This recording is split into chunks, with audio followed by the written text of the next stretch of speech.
We're looking live on Joe P. DiMichele Stadium in Imperial, Pennsylvania, as tonight, Pittsburgh Passion Football 2023 lifts the lid on the home schedule against the Tampa Bay Inferno. Hi, everybody, and welcome inside the broadcast booth. Joined alongside former Passion star Jen Cairns. I'm Matt Fargo. So happy you joined us today for Pittsburgh Passion Football. The 2023 season has begun, and now it's the home schedule. And Jen, for so many reasons, it's a memorable one. And the Passion looked to make it a memorable one because of their loss of Franco Harris, the co-owner and the great Franco Harris, who was not only just a Hall of Fame person, but also a Hall of Famer on the field. And the hearts are heavy if you're a Pittsburgh Passion fan right now. They absolutely are. He was a key component of our success over the 20-plus years. We have been trying to make women's football accessible to all, and he broke down barriers for us. He was our biggest cheerleader and fan, and he was the person out in the community helping folks give us legitimacy and a chance. And now we have retained those fans and built upon them. And then he jumped to the league, and he took things to the next level by embracing the league and say, I don't want to just do this in Pittsburgh. I want to do it for women's football overall. So everyone is playing with heavy hearts, but also a fire in their belly that they've never had before. There's no question about it. And now the Passion coming off. They're on to a good start. They're 1-0. They took down the DC Divas, which that's a rival, right? Yes, the DC yes. Divas, always good to beat them. And in the 20-year history that the Passion have been playing the DC Divas, that was the largest margin of victory, 41-15. That's a big way to start the season. It's a big statement to the league that the Passion are here this season ready to play, and that's why I say that fire in their belly is real. And there's no better way to start off the season against a rival like that and to have such a dominant win that they are looking to retain that dominance here today against Tampa Bay. And on the other side of things, Tampa Bay, they are 1-0. They got their win against the Detroit Venom, a 43-6 victory over Detroit, and they're off to a start after these two teams met in the WFA playoffs just a season ago. Yeah, they equally had a decisive victory against the lesser team in the DC Divas. But, again, these two played to the final seconds into overtime in the quarterfinals with the Passion coming on top. But you know Tampa Bay wants to right that wrong. There's no question about it. We'll take a look at the WFA standings as they sit coming into tonight. The Boston Renegades, the defending champions, at the top of things, but Pittsburgh Passion right at their heels at 1-0 as well. Tampa Bay, they are 1-0. You see Alabama, they are 2-0, and you're probably wondering why are they 2-0 and now fourth in the standings? Well, they played outside of the WFA pro level, and that doesn't give you enough Gardner points to get up there, kind of using a high school and college term there. And the Divas already down 0-2, so they have some work cut out for them if they want to get into the postseason. Yes, and I know coming out of the Pittsburgh Passion season opener, there were some injuries to key players that they were limping along into this game, too, that they're going to have to figure out a way to regroup, just like the Passion have year after year, and hopefully grow from that 0-2 record. We talked about rivalries. In D.C., that's a big-time rival. Boston, that's a rival. And this game, though, Jen, this is like a sibling rivalry because it's the Tampa Bay Inferno, and it's Jen Moody, who was a 7-year player of the Pittsburgh Passion that now owns the Inferno. So there's a little bit of a sibling rivalry. You still want to get a win, but you still protect your sister, right? It is. It's kind of torn hearts here, right? Jen Moody is the owner. Our other sister, Lori Johnson, who we played for equally as long on here, the Passion, there's their general manager and wide receivers coach. It was nice to see them at the start of the game and wish them luck and see that they were building their own history and legacy there in Tampa that's building off of what they learned here in Pittsburgh, but we want to beat them on the same. No question about it. Well, when we come back, we will talk to some of those folks with the Tampa Bay Inferno and the Pittsburgh Passion. Let's put it in the air. Pregame show continues live from Pittsburgh's West Hills. Continue watching Pittsburgh Passion football, and we'll be back right after this.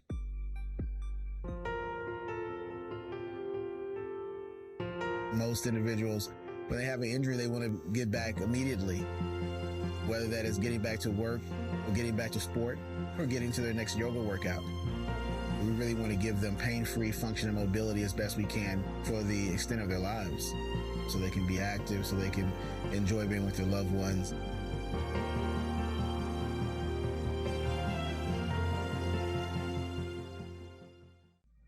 Welcome back to Pittsburgh Passion Football as we get set for the Passion of the Tampa Bay Inferno.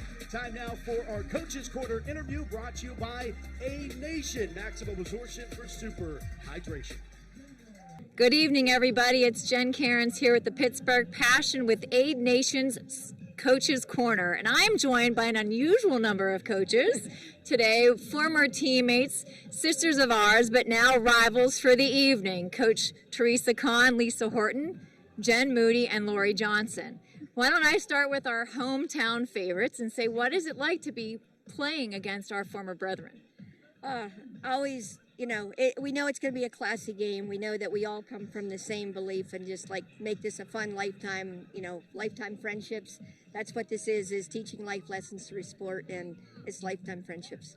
And I haven't seen so many smiles, so many hugs, including myself running across the field to get to you. You were busy coaching, so I didn't get my hug in yet. But what is it like to be welcomed with open arms, even though you're wearing the wrong colors? Yes. Well, it feels great. Obviously, it feels great to be back in the hometown of Pittsburgh, Pennsylvania, and what better chance to bring your team here to play, our greatest friends and rivals, Pittsburgh Passion. Obviously, as T stated, it starts with friendship. That's where our love started as friends right here on the football field, including you, Jen Cairns, and it's just an honor to be up here playing these guys. It's going to be a great game and certainly first-class football. Now, I'm going to ask the other two the harder of the questions, right? Because we're all playing with heavy hearts today, right? The hearts on our chest. Franco, a big loss to us. What has that meant for you and this team as motivation? Just all season long, just from the beginning. He's been with us. He was with us, from the beginning, really. So we're really trying everything we can to honor him, and the way he lived and impacting lives. So this is a special game. It's going to be a special season. So, and the girls are really taking it hard. And Lori, he was always a big fan of you, cheering you on, comforting you on the sidelines after an injury. What does that loss mean to you, even from, the other part of the country? Oh, absolutely. Great respect for Franco and everything that he's done for the Pittsburgh Passion and also for women's football. A wonderful player, wonderful family member of the Passion. So greatly, greatly appreciated for everything he's done. Anyone want to venture a guess as who's going to win? All I know is that I'm glad all 5 of our sisters are right here. It's going to be a hard-fought game for sure, just like when all 4 of these ladies were on the field alongside me. Thank you for your time, and let's play some ball. Thank you. All right, let's take it over to public address announcer Brandon Rossi for a special tribute to Franco Harris.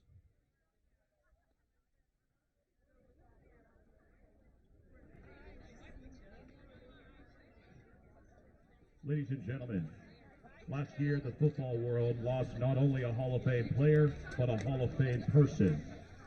Former Pittsburgh Steelers running back Franco Harris passed away over the winter at age 72, and he was instrumental in the success of not only the Pittsburgh Passion as a part owner, but women's football as a whole. At this time, we ask that you please turn your attention to the video board and join the Inferno in the Passion as we play a special tribute to Franco Harris.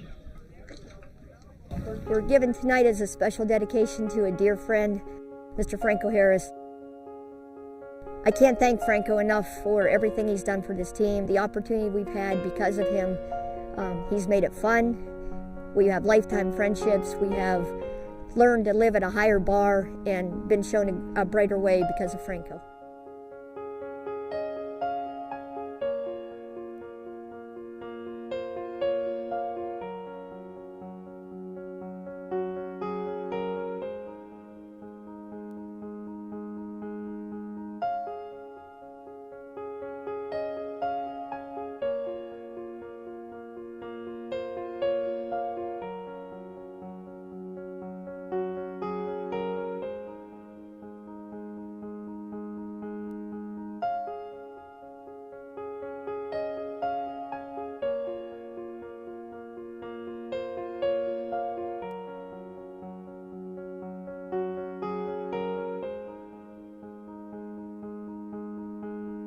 I was kind of like starstruck. I was like, oh my God, like that's Franco. I was like, he's so big. Oh man, a humble, giving, selfless human being. Someone that recognizes that the human experience is more than just, a title, a championship or such. He was just a genuine, great human being. Last year when I was playing quarterback, I actually scored a touchdown, and in the background he's throwing his hands up with his wife Dana, and it was just a memorable moment for that. We can most definitely feel his spirit. That game meant everything to us and to the team, and it was just for him, and this season's for him, and we just want to make it a great one. Growing up, my dad obviously loves the Steelers, huge fan of Franco's. So when I started playing here and actually got to see him in the locker room, it was one of those moments where you never think you're gonna have that, meet a person like Franco. And then after meeting him, he was an amazing person, humble, so caring. He actually makes you want to be a better person yourself. Franco was really there from the beginning. Came out and watched it at Enbridge. I was playing quarterback. I remember vaguely of seeing him there and hearing about his whereabouts. But really, from there, he just really came out, supported our team throughout the years. Undying support, and really, was there at our championship game down in we were down in Nashville, and just has been support ever since. Yeah, no, he's just a special soul. He's a servant leader. He's just a humble guy that's always supported us, and he didn't really have to. Took a risk on women's football and really has given us this platform to really shine throughout the years. I mean, I've been with the team for over 20 years, and he's really been there throughout. So that's really, he's a special guy. I would say my favorite memory with Franco was at our Christmas party this past December. You could tell how humble he was of a guy just to show up. Really, when he got up and spoke, basically just wishing us luck in our upcoming season, and us being able to thank him for all the support he's given us over the years. I think that would probably be my favorite memory for him. My story with Franco originally started out a little bit deeper than just a simple interaction. When I first came to Pittsburgh, I was getting my master's degree, and I actually ended up homeless. And I had only been playing for the Passion for a month because I joined late. So it was just amazing to see not only Coach T but Franco just kind of take me under their wing. I never even had to ask for help. That's the amazing part about it. They just knew that I was a good person, that I was somebody in need, and they were just very giving. The night before the championship started, I went out, and he had taken all the coaches in the entire league out to dinner, and I stopped by just to make sure everything was all good, that he had what he needed for the next day, and then I turned around to leave, and he was like, "Where are you going?" And I was like, "I'm just going back to the house." And he's like, "No, come sit down," and was like, "Get whatever you need, make sure you get everything, make sure you get dessert," just making sure I was okay, and just did everything that you would expect Franco Harris to do. I just remember the first time I saw him. I mean, he just really has such a presence of goodness and greatness. I mean, you can just tell that any little brief moment he spent with people, it really touched them in a deep way in their hearts.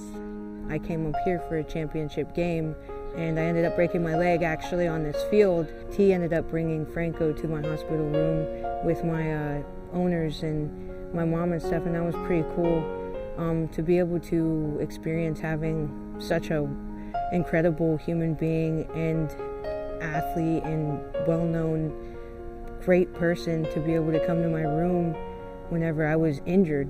That was immaculate, really. If I had to pick out one of my favorite Franco memories, I would probably pick the one where I turned around at my dad's funeral to kind of speak to the people that were there, and we were a long ways away. It was a very long drive, and I did not expect to see Franco in the back there, and it just, that's what Franco did for everybody. Show up in your toughest moments. He was there to celebrate your highs.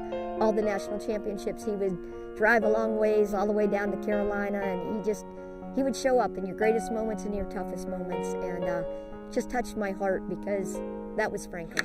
I can't tell you how much I really enjoyed and appreciate this night. For us on this. We appreciate you being here. Okay, guys, but we're not done.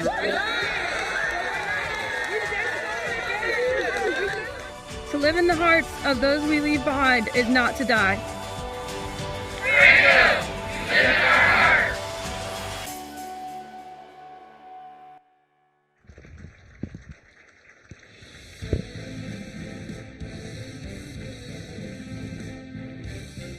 An incredible tribute there. I believe we're going to have a moment of silence here. Franco Harris.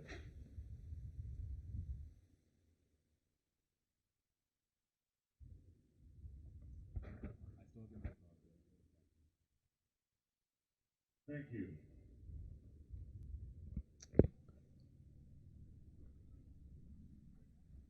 And Jenna, just a moment that can't really be put into words here. What Franco means to the Pittsburgh Passion, what he means to so many individuals that surround this organization. I know that you had a relationship with him. We've been fortunate to know him well beyond the player that is just known for the greatest play in NFL history. And it's just it's still, while it's been a few months, it's still so fresh to me, and I'm sure it feels the same to you. Yeah, and it's really odd. You come to the home opener expecting to see him on the sideline because this is one he never missed. And Doc and Dana, and, you know, even walking in, you know he's not around, but I had that expectation of seeing him because it is still sinking in. We're all still processing, and he leaves a big hole. But they're shoes to be filled by those coming behind him, and that's why the Be Like Franco is the hashtag it is and movement that it is, because we need more Francos in this world. Certainly do. Mentioned a Hall of Famer both on and off the field, and I think, you know, you talk about Pittsburgh and what the players in this city that represent far beyond the sports that they played, Roberto Clemente's of the world, Mario Lemieux, like the people that go far beyond what they just, the sport that they play. And Franco is synonymous and right there with all of those legends, and he's never going to be forgotten, and it's well beyond just what he did on the field. Absolutely. And he, you know, one of the things that made him fall in love with us so quickly, aside from, you know, watching Lisa Horton air out the ball and the hard hitting that was going on when he snuck into the alleyway of Ambridge High School to watch his very first game, was that he saw how ingrained we were in the community and how committed we were to having people meet us as people and to make a real difference, you know, not just on the gridiron, but off. And that's what he stood for. So he said, how could I elevate these ladies' platform? And he did that. And then you heard on that testimonial video or memorial video that, you know, he invested us as humans too. And that never stopped. From the moment he decided he was going to be all in, he was all in. And then you mentioned what he would do with the league, go on to create the W Bowl and the national championships that followed with that, and really elevating. I mean, he was so instrumental in creating the ability to have that first national championship in an NFL stadium, playing at Heinz Field. I mean, like all of those things, he was obviously a co-owner of the Passion, and he was certainly a Passion fan, but he was also a women's football fan. Absolutely. Like, he stood for elevating causes that needed to be elevated, and opening doors that needed to be opened, and breaking down barriers that needed to be broken. And, you know, it was amazing to see women's football play on that platform of an NFL stadium. You know, it was disappointing that we weren't broadcasting the Passion at the time. Right. But we know that those two teams had an amazing experience, and it elevated the league, and they haven't looked back. You're watching there is Franco's son, Doc Harris, doing the coin toss tonight, and certainly one of the guys that's going to continue to fuel Franco's mission, as it looks like Tampa has deferred to the second half, and now we're going to check out the keys to the game. For the Pittsburgh Passion, we've talked about it all along, right? This is a game riddled with emotion. You know, home openers come with their own level of emotion to begin with, especially for rookies who have their fans in the stands for the very first time. But we want this one more than ever for Franco, and to just make this another step toward the championship. But alongside that is that it's great to be amped up, but that's when mistakes can happen. And so the ladies really need to stay disciplined, use that energy to fuel them, but also contain it in a way that allows them to be effective. On the opposite side of the ball, the Tampa Bay defensive backs need to be the ball hawks that they were born to be. At the end of the season last year, they were rated the #1 defense, primarily because 4 of their defensive backs were in the top 25 of the league. And as Chavez showed last week in D.C., she is a dual threat. She got 200 yards with her arm and a touchdown, and 58 more with her legs and 2 touchdowns. So they are going to need to do something to stop her, and those DBs are the key. UPMC Sports Medicine brings you the keys to the game. UPMC Sports Medicine, the exclusive sports medicine provider of the Pittsburgh Passion. As we're ready to put this thing in the air, Inferno deferred. We'll give it off to the Passion offense to get things rolling along here tonight in Pittsburgh's West Hills. Boyd McKenzie has this one on a tee. Number 40, Reezy Jenrette. To kick it away. Jenrette, I beg your pardon, has the one on the tee, and it's a pop-up that was fielded at the 45-yard line. One of the upmen, Madison Miller, on the return. Pittsburgh going to have great field position to start. And you know, Jen, you know this as well as I do, that opening first play from the Pittsburgh Passion always seems to be some kind of trick play. But you also know that Jen Moody's on the other side. She has probably an idea it's coming. Wonder if they run the same thing or do they throw them off a little bit? I think, we've been doing that for decades, so there's nobody who doesn't know that that's part of the Pittsburgh Passion MO. It's just Jen Moody's trying to get her team prepared for it. So it will be a Passion having a first down and 10 from the Tampa Bay 49-yard line. Chavez will just pitch it out. Now George is looking. We'll throw it back to Chavez, who will push it back up the field. She got the 40 and has a Pittsburgh first down to the far sideline. It wasn't the typical reverse play, but it was a trick play, and it works for a Passion first down. You can know it's coming, but you still have to stop it, right? And in that instance, the Tampa Bay defense was unable to stop Chavez.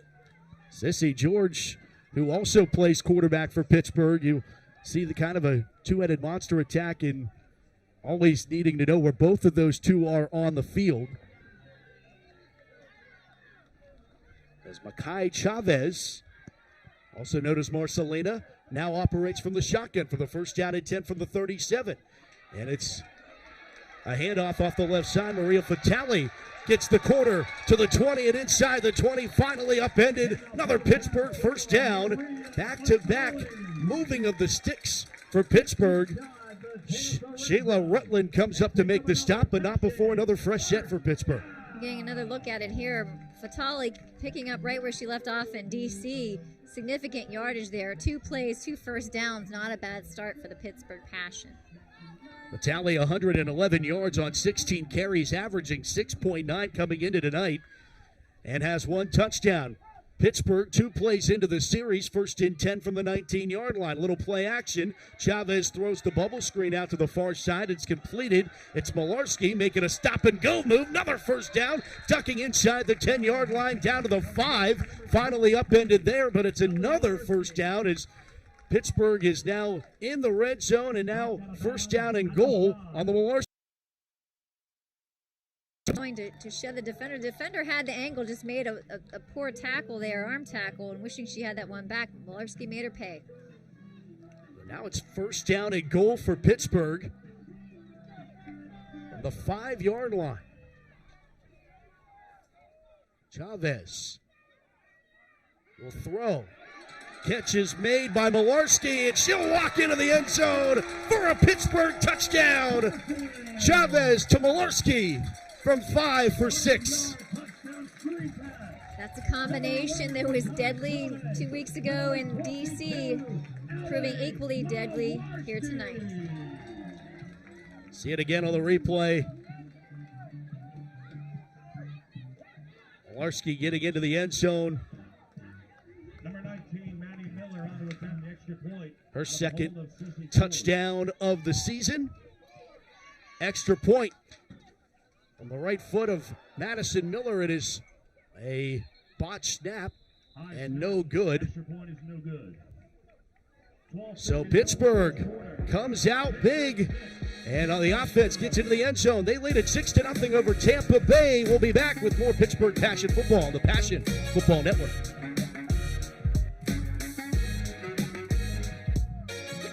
Drive for less at Ken Ganley Toyota Pittsburgh. Drive home a new 2023 Toyota Tacoma TRD for only $367 per month for 36 months. Come see why Ken Ganley Toyota Pittsburgh won 2023 Dealer of the Year today.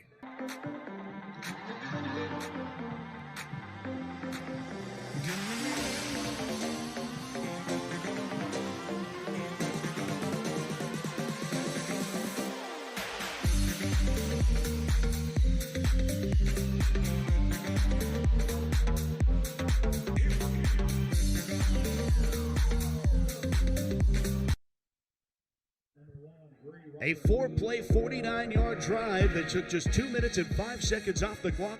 Pittsburgh's up 6-0, Jen. It's certainly a statement. You heard Ashley DeChico tell you at the beginning of the game it wasn't going to be that close this time. They're making their points.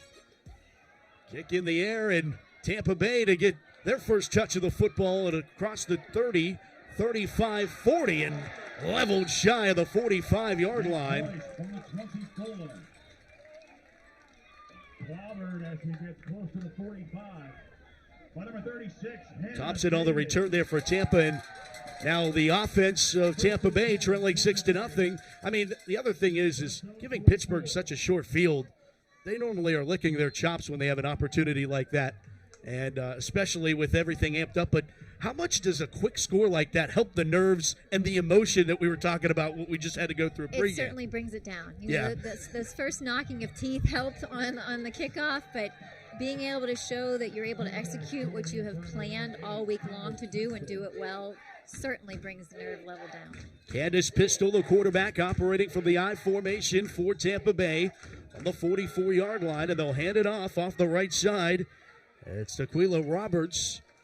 Roberts carries for a 9-yard pickup for Tampa Bay, just a yard shy of the first down and into Pittsburgh territory. So early in this ball game, that was the first play run from the offense's side of the 50-yard line. Pittsburgh started that drive on a 49, so Tampa one play into their drive in Pittsburgh territory.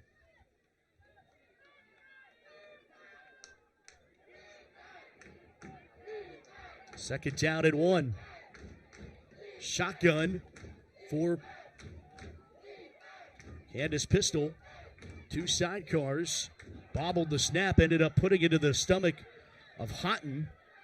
Ellie Houghton goes off the left side, and she'll pick up the first down off that left side. Move the sticks to the 44-yard line, and Tampa has their first down of the ball game. She was able to barrel over what looks like number 5, LaWanda Pearson, from McKeesport, just to get the first down. Talked to Pearson earlier this week, and she said she just loves the interceptions. That's what she likes. She loves That's what you want to see. That's what you want to hear from your free safety. Absolutely. You don't want her making too many tackles in the running game, though. First down and 10 from the 44-yard line. Pistol, high snap, over the head. She'll go back. She loses and able to regain it. Candace Pistol all the way back at the 39-yard line. Making sure she was secured was Caitlin Polnick. And it is all the way back at the 39-yard line for Tampa.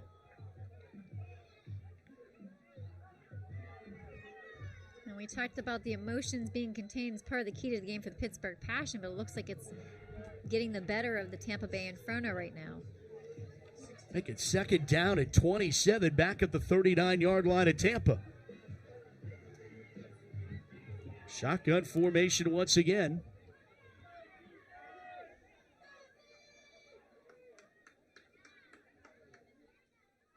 Zubo coming in on the blitz. Picked up, throwing across the middle, and just misses her intended receiver. Incomplete. Airgood on coverage for Pittsburgh. Take a look at it again on the replay. Just, I think this might have just hit the receiver's hands. Just couldn't haul it in. Oh. That's one of those ones you've got to catch. Now it's third down at 27. The Pittsburgh defense, Jen, traditionally loves when offenses are playing behind the sticks. You know what's coming.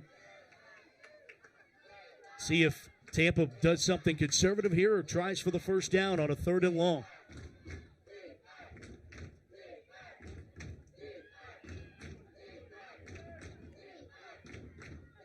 Pistol barking out a couple signals there. Now finally gets the snap.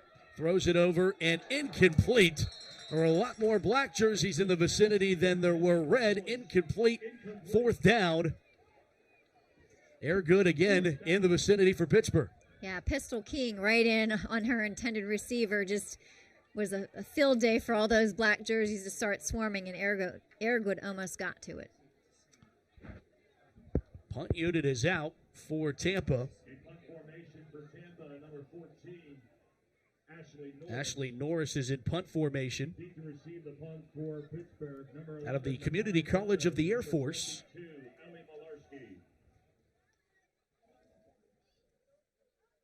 Bobbled it and was able to get it away. Didn't have a huge rush coming her way. And then on the bounce, picked up by Chavez, and she plummets forward over the 40.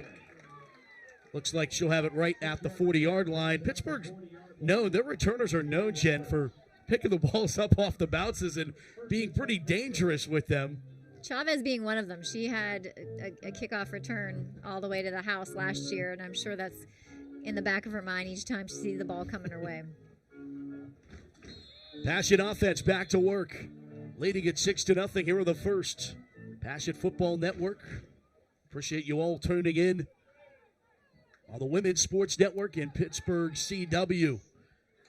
Fatale, the call. Blocking in front, 45. First down and more for Fatale, who finally is escorted out of bounds in Inferno territory at the 40-yard line. A pickup of 20. And an injured Passion player is down as we take a look at the run on the replay. And I think you have Gianna Meister there, number 85, wide receiver, sealing off the edge, giving a nice block to Fatale to turn that corner.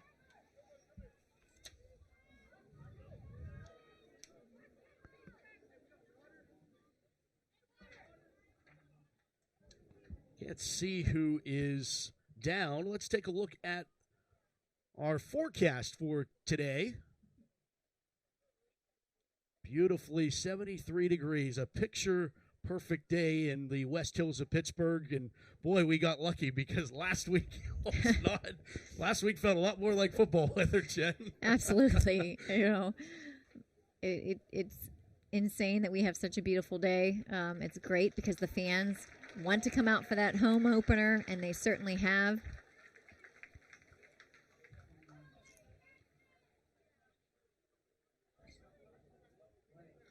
Polinick is down. It's Brandy Polinick. Not putting any weight on that left leg.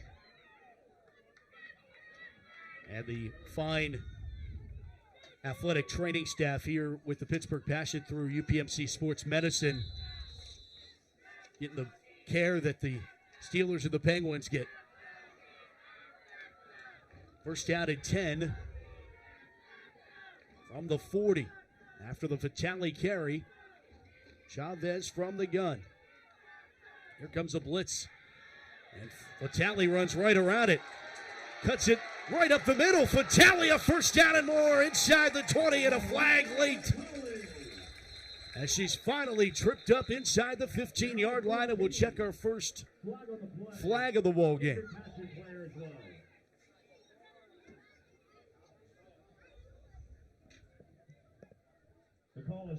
Getting to take another look at Fatale. She's just got a gaping hole to the left side. A nice block there by Ellie Malarski.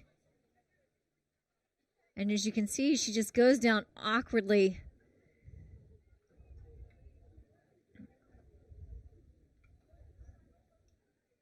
A whole host of Passion players, coaches, and athletic training staff out to look at her. And while they tend to her, we'll want to thank our sponsors. Aid Nation, maximum absorption for super hydration by UPMC Sports Medicine, the exclusive sports medicine provider of the Pittsburgh Passion, by Post-Acute Medical, providing high-quality post-acute healthcare services. By Ken Ganley Toyota, the 2023 Dealer of the Year. By Voodoo Brewing. Their tap rooms strive to be safe, inviting, and all-inclusive space for their customers. By KPMG, a division of Global KPMG, network of firms that is driving conversation on emerging business issues and opportunities.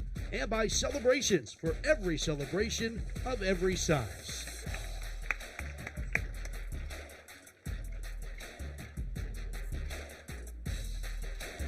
Well, not putting any pressure on it is Chavez, and this is not good to see two Passion players go down in back-to-back games, and now you have starting quarterback down, which will mean that Sissy George will be taking the reins here for the Passion. She was a quarterback a better part of the last season. She's in her second year with the Passion.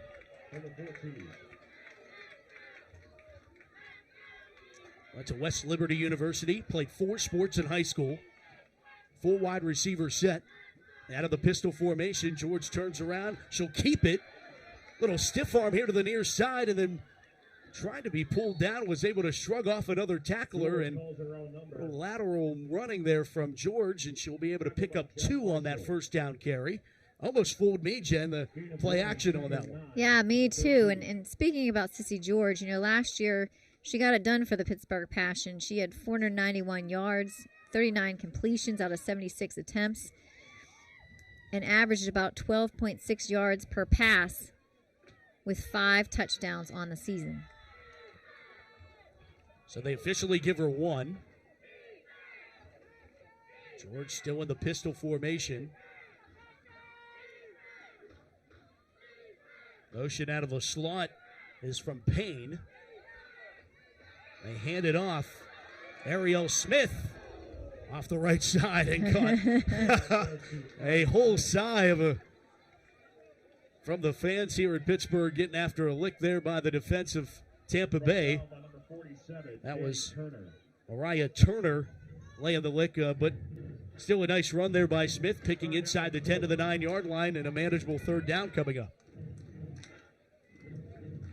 Ariel Smith was part of the running crew last year with 93 yards on the season of 17 carries, averaging 5.5 yards per carry.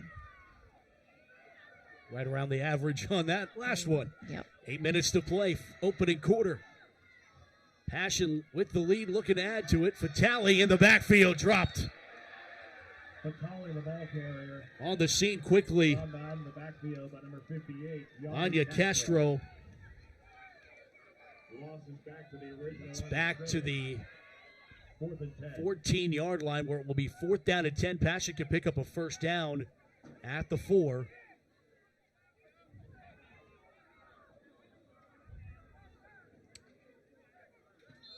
Be a big hold here if Tampa can clamp down. Timeout, Passion. Pittsburgh's going to call a timeout. Passion going to burn one, and we'll take one with them. 6 minutes, 7:25 to go, and the Passion lead at 6-0. We'll be back with more Passion football right after this.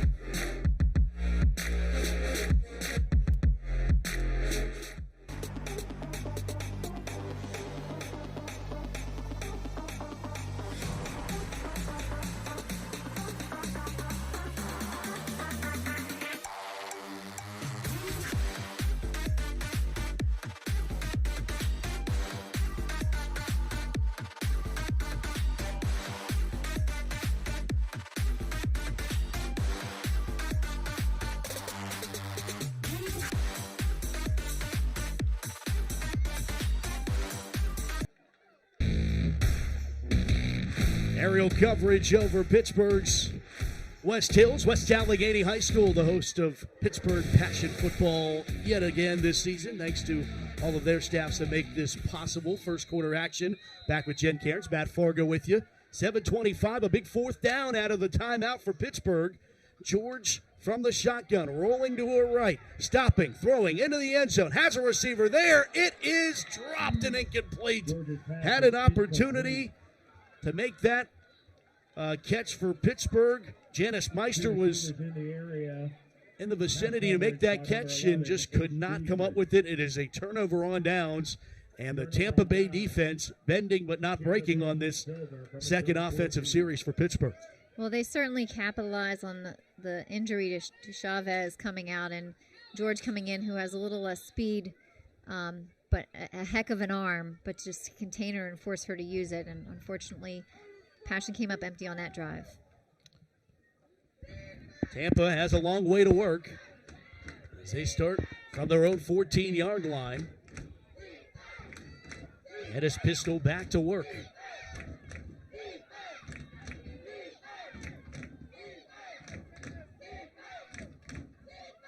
They head it off on first down. Trying to get to the corner is Roberts. She does. She's a tough one to bring down, and she rumbles forward for about 7 on that first down carry.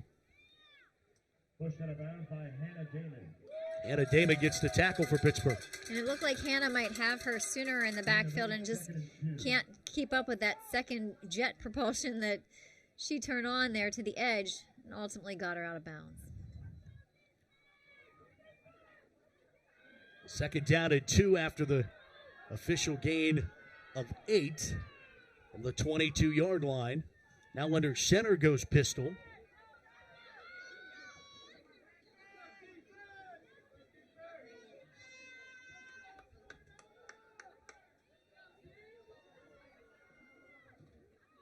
Play action.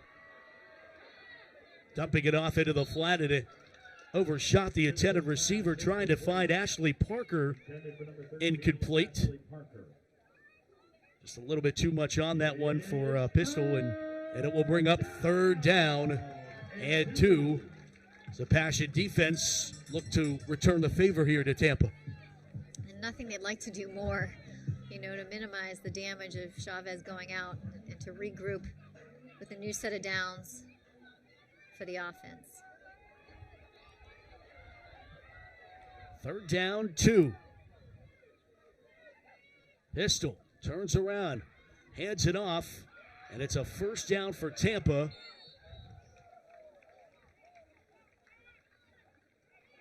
It's Houghton again on the carry, I believe. Skylar Shell picks up the Inferno first down at the 29. It was actually Juliet Turner getting her first carry out of Bowie State.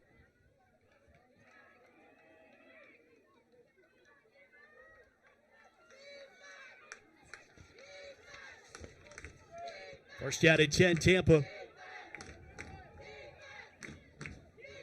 Moving around some receivers.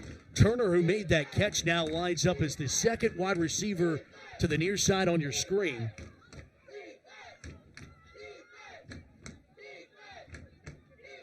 Back to pass. They set up a screen play. It's caught. Flag is down, and from behind, Pass should make the tackle. On the stop for Pittsburgh is Devin Pierce. We have some yellow laundry on the field. Check the flag here.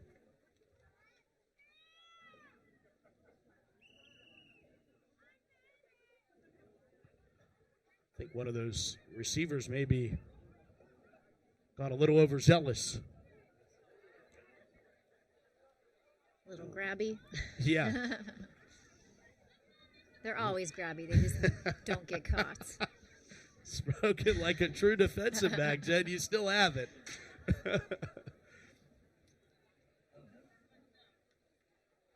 The officials think they wave this one off. 1 yard to go from the 38. Ralph Livesey, Dave Trufa, Mark Grandinetti, Will Schottenheimer, Brian Bookman, Anthony Manco, and Kevin Robach, the officials tonight. Appreciation for our Zebras. Second down, 1 after that screen pass that ends up standing. Pistol, back to pass, had some pressure, throws it over the middle, it's caught. First down and more for Tampa inside the 40 on the reception for Tampa. It's Juliet Turner again. It takes a host of Passion defenders to bring her down. Jasmine Jones and LaWanda Pearson there, but not before. Tampa gets a big play and moves the sticks. You're going to see on this replay, LaWanda Pearson goes for a little bit of a ride. She's the first one to make contact, but can't bring her down until the sea of black jerseys join her.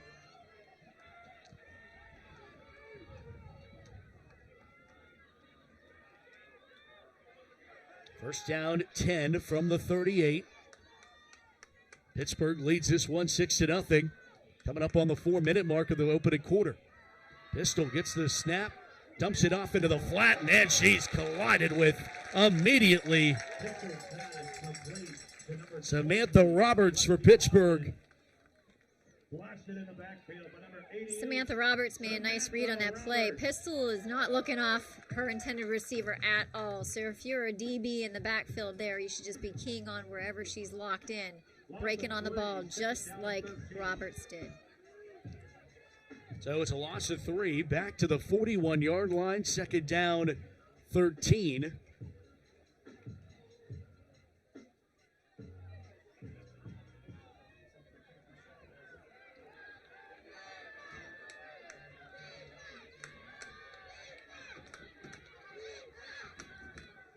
Passion, faithful getting into this one on a second down and long. Back to pass. Going to throw it down the far sideline, and receiver turned around maybe a little bit too early on that one. Incomplete. The ball a little overthrown. Trying to find Sheila Rutland on that one. Brings up third and long here. Rebecca Aragood had coverage on that play.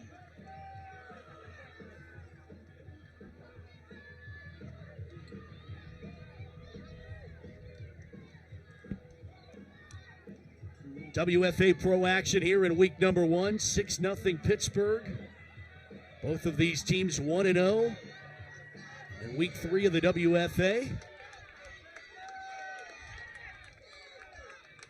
And a 3rd and 13 from the 41-yard line. Shotgun formation.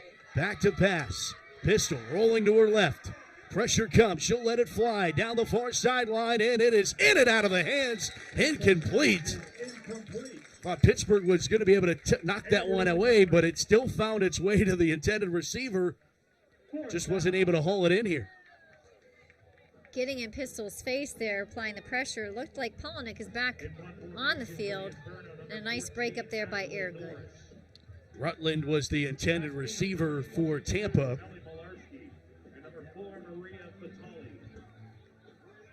Punt unit out for the second time tonight for Tampa.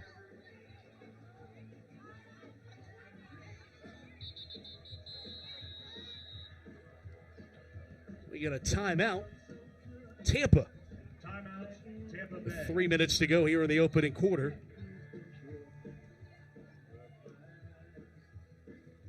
3:05 to go in the first quarter. 3:05 to go. Pittsburgh leading this 6-0.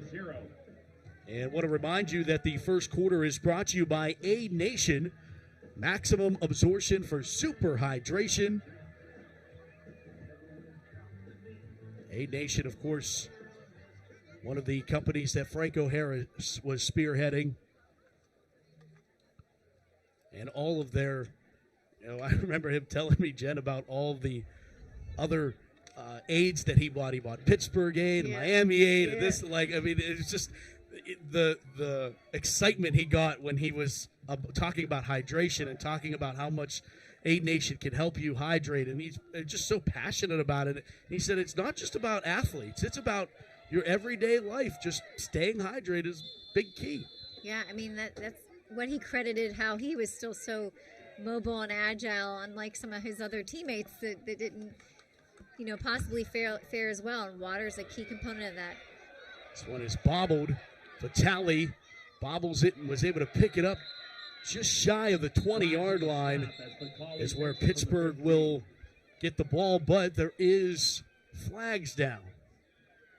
Tackle was made by Lexi Haunted. Let's take a look.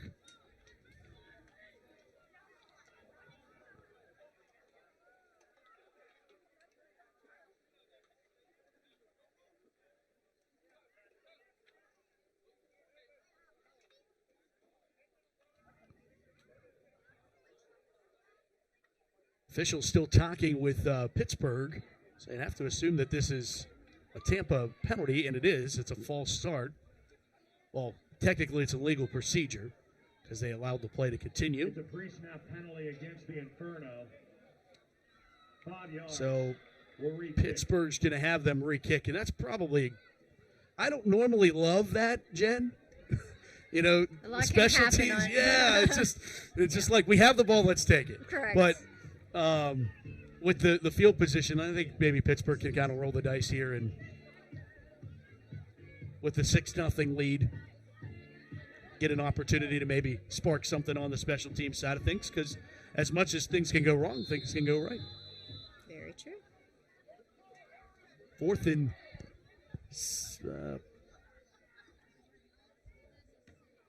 18 officially.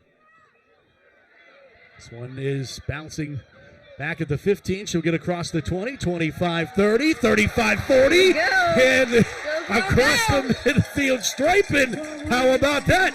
And you know what made that possible was a key block by what appears to be number 2, Jasmine Jones. Fatale just ran off her left shoulder off that block and down the sidelines for some very nice yardage. Taking a look at it again here. Just that bouncing ball. Here's see number 2 right there through the key block. Fatale comes around. Nothing but green. And now the Inferno take a timeout.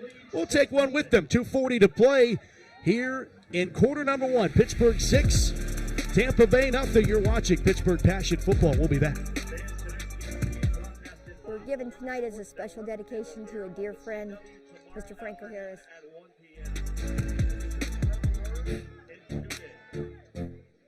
Also, while you're here, don't forget to visit the merchandise booth for your fun fashion t-shirts, sweatshirts, hats, jerseys, bags, and more. The Passion available through the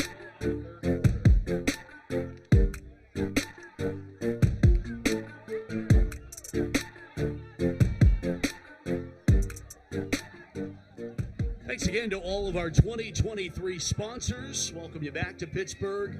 6-0 Passion. And they'll have the football in Tampa territory here. Well, after that punt, it's George in the Passion offense. Fatale getting the call one more time and picks up a yard. And Fatale is down and... Oh, man, that's not what you like to see. No, you have both teams frantically calling for help to the field.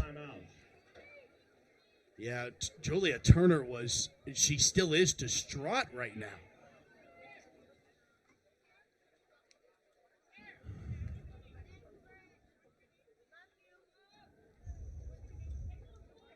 We're going to see here.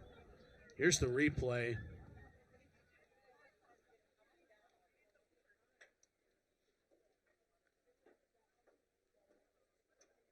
Oh.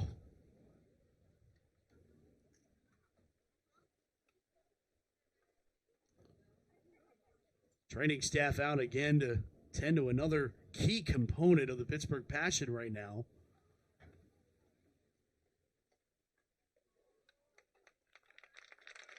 She's up, but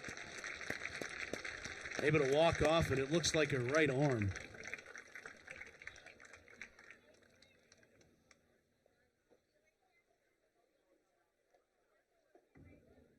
I think one of the worst injuries we've ever seen on the field happen in real time was Teresa Kahn early on in our tenure up at Erie. You know, ironically, her home turf, and she had a compound fracture, bone coming out the skin. All of us there on defense just saw it go down in front of us, and it's hard. It shakes you, and it shakes not just you as teammates, but the other team who, you know, sees it. Nobody wants to hurt anybody out there. Right.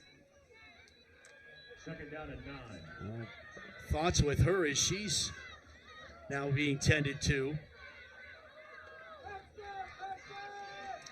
Second down 9 from the 42-yard line. Back to pass, George throwing over the middle, and Amanda Haig turned from wide receiver to defensive back to break that one up from being intercepted, as Jennifer Marshall almost had a pick.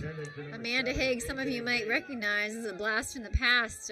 She's back with the Pittsburgh Passion after a long stint away, and which her former time with us, she did play both sides of the ball, mostly wide receiver and quarterback, but sometimes as a defensive back, and she had to use those skills right there. Out of Duquesne University. Third down and 9. George barking out the signals. A reverse here. Trying to get to the corner. Malarski does. Flags down. She'll stiff arm one and spin out, finally be pushed out of bounds. But it is the flag not in a optimistic position right now for Pittsburgh. Except for if they were paying any attention to the field, there's also Shea Rutland, number 9, that seemed to get in a skirmish with one of our girls, throwing her to the ground. Flag is holding against Pittsburgh. So it's going to be 3rd and long on that 3rd down and 9.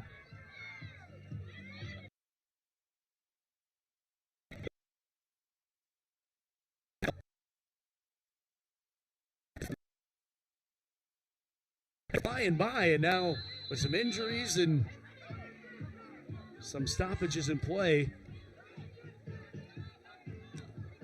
Passion had it moving. They went right down the field. Opening drive of the ball game, went 49 yards, punched it in 4 plays. Passion took a quick 6-0 lead. Everyone was feeling pretty good, and the game kind of has gone to the defenses since then.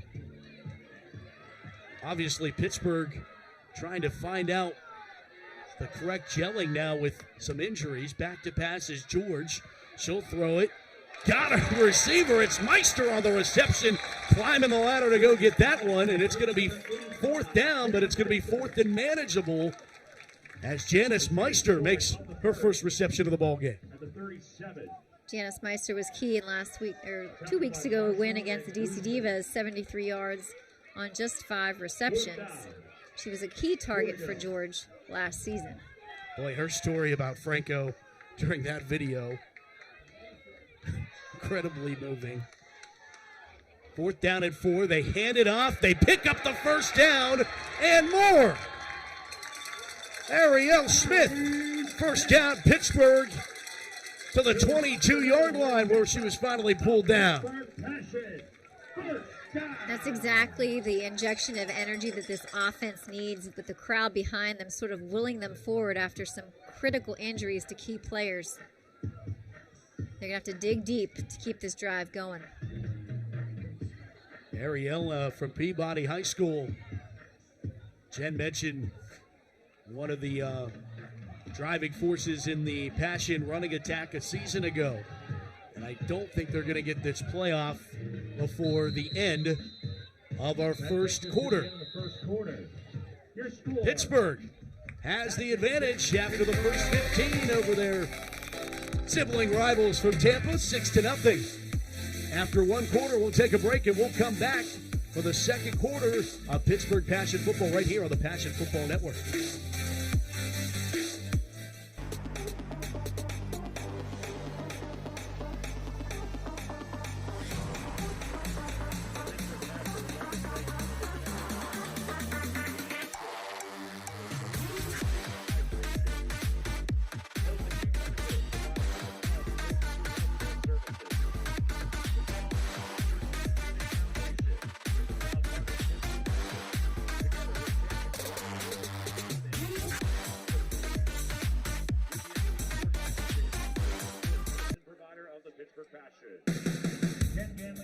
Second quarter action, moments away from getting started. The second quarter is going to be brought to you by PMC Sports Medicine, the exclusive sports medicine provider of the Pittsburgh Passion. Welcome back, 6-0 Passion lead the Inferno. Back with Jen Cairns, Matt Fargo with you. Our fantastic Passion Football Network crew. And, well, the first 15, this is seems to be a heavyweight fight, Jen, in the first round. Belongs to the Passion, leading 6-0. And it does. And, you know, it looked like it was going to be a fight that they just kept throwing uppercuts right at the Inferno until these critical injuries took place. So it'll be interesting to see how they rebound. I do notice that Chavez did have her ankle taped up, although she's not warming up on the sideline and appearing to go back in. But she's preparing herself for that possibility. Yeah, and Maria Fatale's on the sideline getting hugs and embraces. So our thoughts with her as the Passion offense looks to expand their 6-0 lead as we start things here in the second quarter. And it's Smith getting bottled up at the 20-yard line, maybe to the 19. And off to Ari Smith. Gang tackled by Ashley Norris and Yanni Castro. Second down for Pittsburgh. Now just getting inside the 20-yard line. Ashley Norris and Yanni Castro in on the stop there.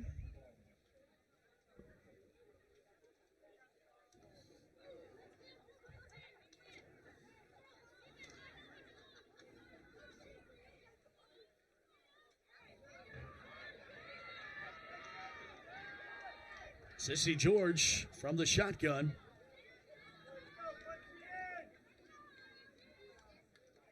Motion right to left again is Payne. They fake the handoff. George keeps right up the middle and gets a couple as a flag comes flying in. George with the keeper. Flag on the play.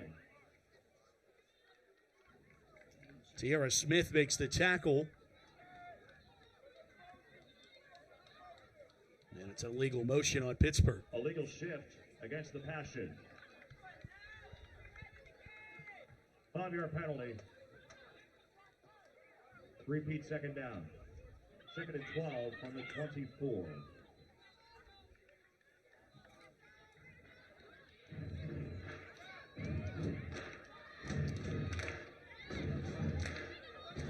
Second down at 12 after the lost yardage.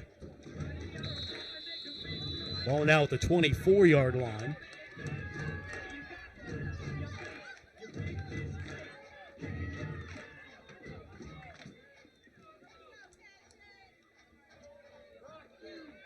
George rolls out. Pressure comes. She evades it, steps up, takes off with the Very football. nice. Go, 15, go. 10.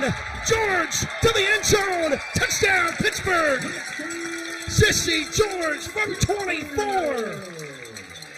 We talked about how there was a little loss in mobility between George and Chavez, and she was able to make a very nice cutback move there. Had the defense fooled, totally going the opposite direction. Did what she needed to do, lift this offense up and find the end zone. Great job, Sissy. So in a extra gear or two when she found that open room.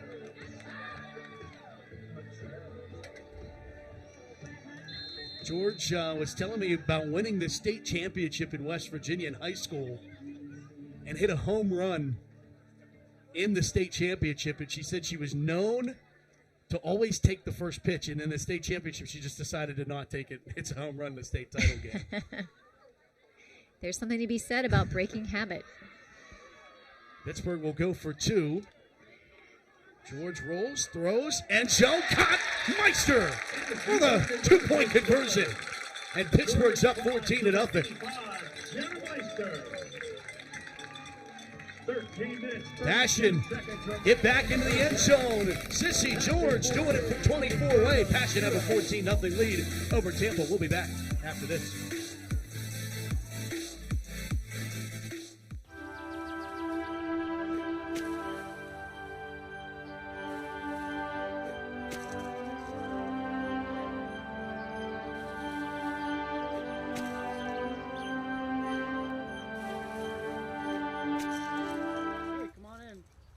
For dinner.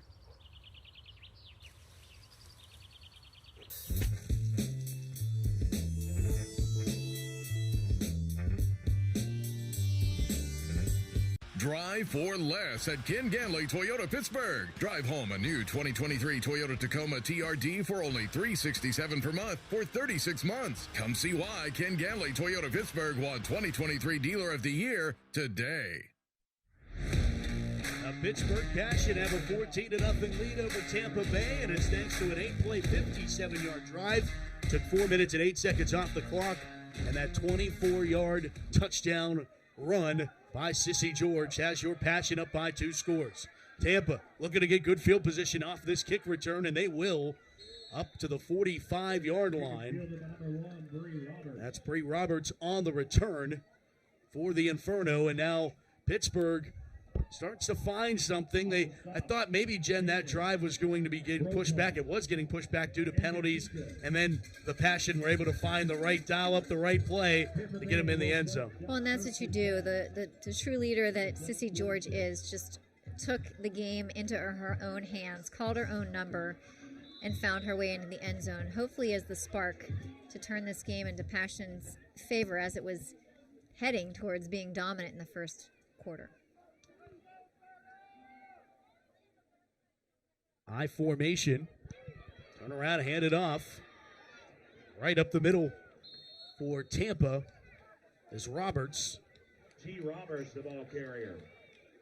Roberts plunges into Pittsburgh territory to the 47-yard line, 48-yard line.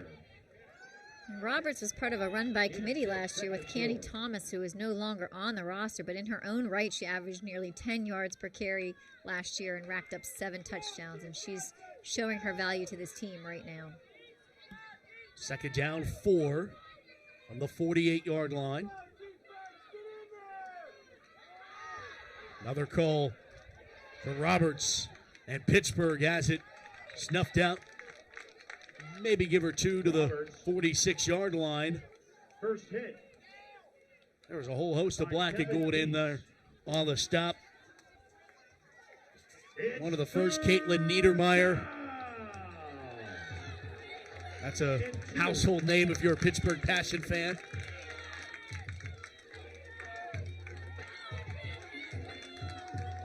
Roberts is a big body to bring down. Chelsea Biggers had met her standing up, and you're just going to have to go lower. Third down and 2. Pistol from under center. Hand it off. This time it's Turner going around the right side and picking up a Inferno first down to the 42-yard line. It looks like Devin Pierce was the first to trip her up at the 42 as she made her cut.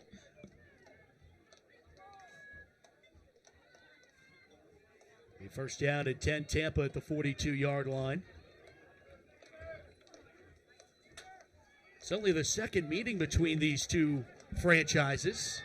Mentioned the last time these two teams met was the National Conference WFA semifinal back on June 11th, 27-21. Tampa Bay lost to the Passion. Hard run here from Turner. Shell. Inside the 40-yard line. On the stop, number 92, Chelsea Biggers. There's Biggers again showing up for Pittsburgh. Gain of 4, second and 6. Pittsburgh Passion have always been a more equally balanced team, where Tampa Bay tends to lean on their run a little bit more, and they're showcasing that right now. Trying to impose their will. Second down at 6 at the 38-yard line. High snap again over the head of Pistol. On the bounce, she'll field it to the 45. Now throw it downfield and undershoot her intended receiver. That was Bree Roberts.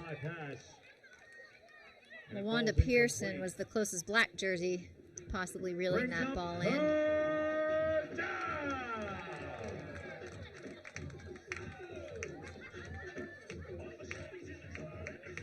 You hope that in those situations, if you're Pittsburgh, an underthrow may spell a turnover. With being, 20 yards further downfield than those routes were intended for, and it ended up being an underthrow, but just an incomplete pass that turns it into third down.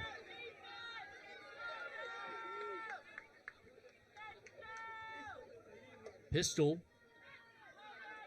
hits the snap. Slant route completed for a first down. Pistol's pass complete to number 88, Meg That's Joyce. Meg Joyce on the reception. Moving the sticks for Tampa. Very nice slant route delivered to her in full stride. Nothing the D-backs could do.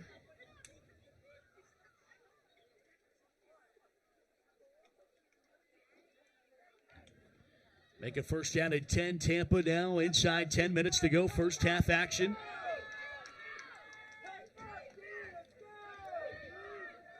Tampa trying to put one in the end zone. They've punted their previous series.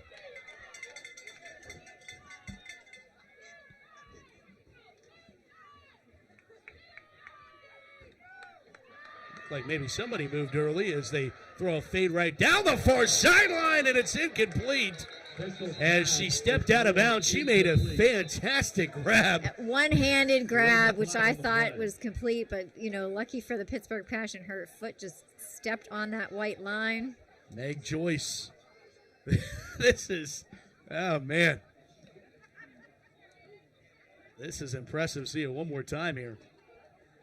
See the hat come off as she stepped out of bounds just previously to that, but she caught that thing. Just stepped out prior to it. Oh, wow. Now a flag. Another flag on the play. Illegal touching, which is that call for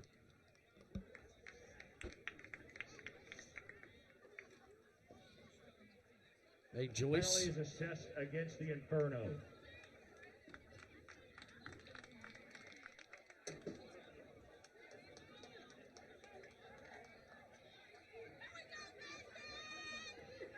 Moves it back to the 32-yard line.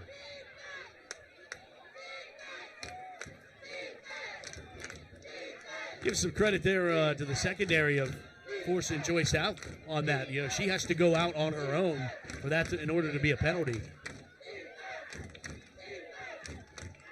Pistol throwing near side and overshooting her intended receiver on the near side, Jennifer Marshall. Tightly covered by Airgood. Airgood in coverage. As is number 5, LaWanda Bree Roberts, the intended receiver on that. Third down. Third down, back of the 32. Passion defense. Looking to hold serve again here.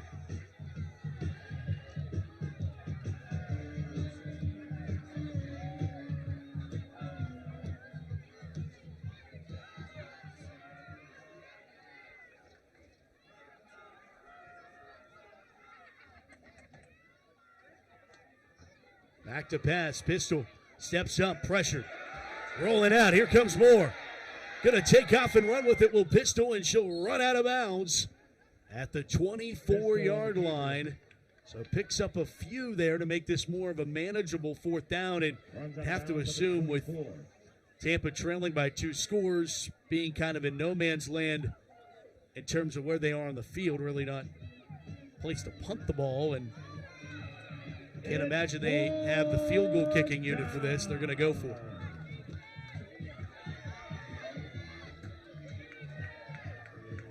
That is one thing that is still yet evolving in the women's game is the field goal kicking.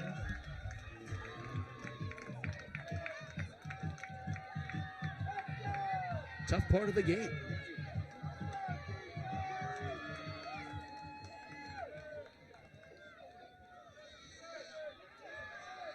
Fourth down and 7 at the 24-yard line. Back to pass. Throwing. Got a receiver, but she's short of the sticks. She's popped. Great coverage there. Looks like Hannah Damon was the one that delivered the pain on that one and prevented the first down. A nice stand by the veteran leader on the field. Devin Pierce was there as well. David and Pierce kind of comboed that. And most importantly, stop Tampa right in their tracks. Turnover on downs. Pittsburgh football, 8:21 to go here on the second. They get the ball back, leading 14-0, and really can make this a deep hole for Tampa to try to climb out of if they can go down here and score and maybe take up a good chunk of this remaining clock in the first half.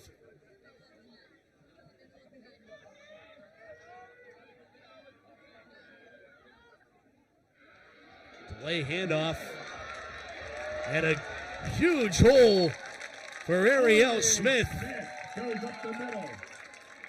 And she picks up a Pittsburgh Passion first down across the 35 to the 37. You're going to see Ariel Smith here and get involved in a little dance with the free safety of the Tampa Bay Inferno and won that footstep race.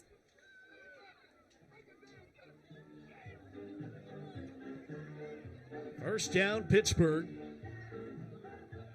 Smith starting to find her groove here in this first half.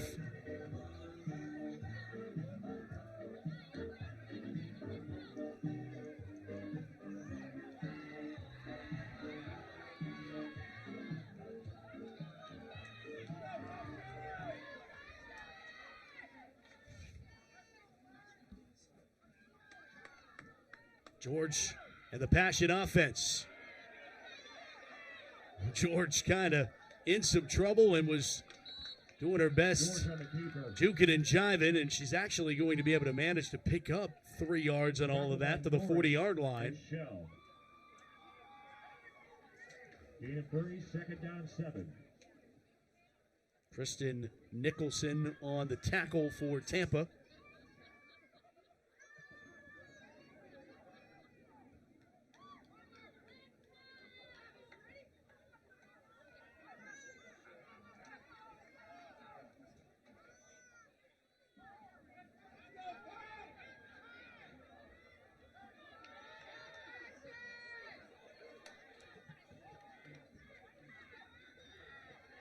Smith the call, and she gets pulled down to the backfield. Juliet Turner doing it on both sides of the field tonight for Tampa Bay. Coming up out of the defensive end spot. Juliet Turner sniffed that play out quickly. She was not to be deterred.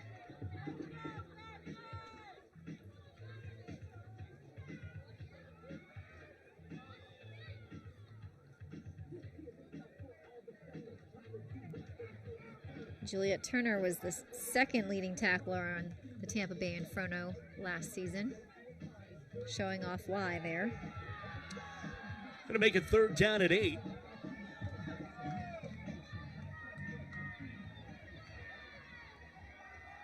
Trying to get the Tampa fans that have made the trip into this one on this third down, and throwing across, wide open, incomplete. Oh, Ellie Malarski had it and then lost it, and it's incomplete.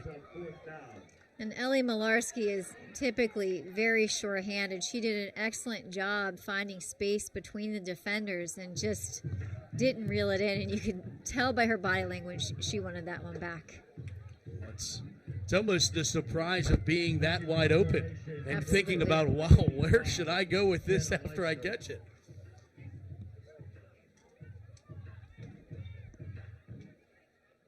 Fourth down, punt unit is out for Pittsburgh. Woman for the Inferno, number 1, Bree Roberts.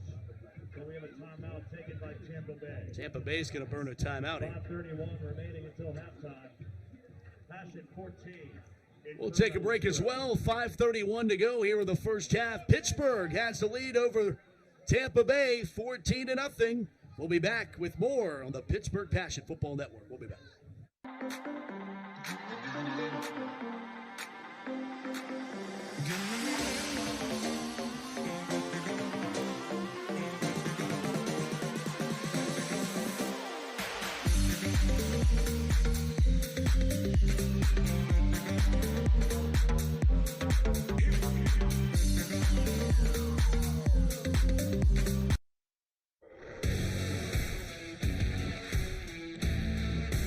Welcome back to Joe P.T. McKinley Stadium in Imperial, Pennsylvania. West Hills of Pittsburgh, 14-0. Pittsburgh Passion lead the Tampa Bay Inferno.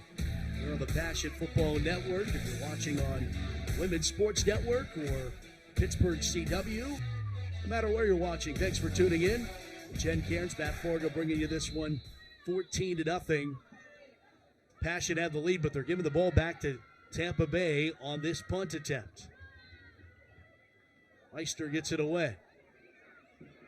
Hoping for a Pittsburgh bounce. They get one. Fielded by Roberts, and Roberts is swarmed. And the Passion special teams unit don't allow much of a return. As Tampa will take over at their own 40-yard line. At the 40-yard line. By Sarah Paladin. Tampa brought decent pressure there that Janice was able to get the punt away. Tampa Bay will take over 1st and 10 from its own 40.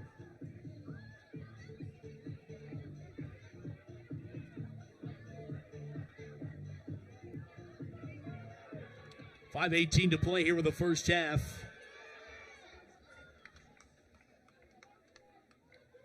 Pistol goes from the shotgun and hands it off. Roberts gets the call. It's Hannah Damon in on the tackle. 2 yards, maybe 2.5. 3-yard gain, 2nd down and 7.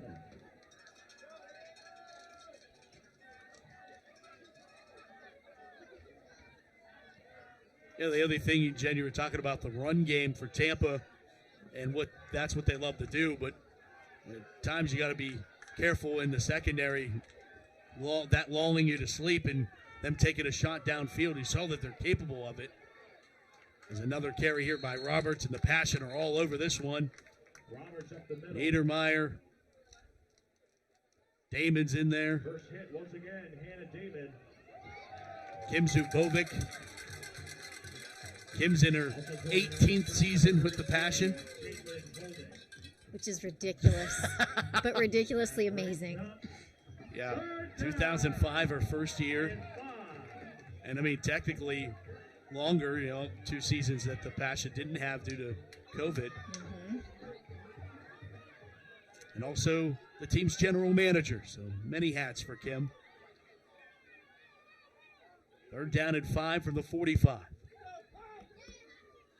Little play action. Pistol rolls out, throws, and overshoots her intended receiver. Incomplete. Ashley Parker, the intended receiver. It looked like Devin Pierce was out there on the coverage.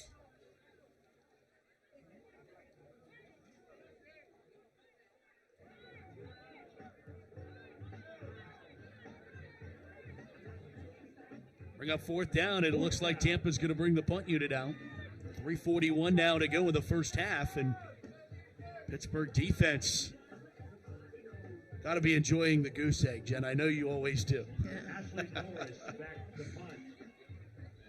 She's like, it's too early to talk about that, Matt. You wear it like a badge. It's never too early, but,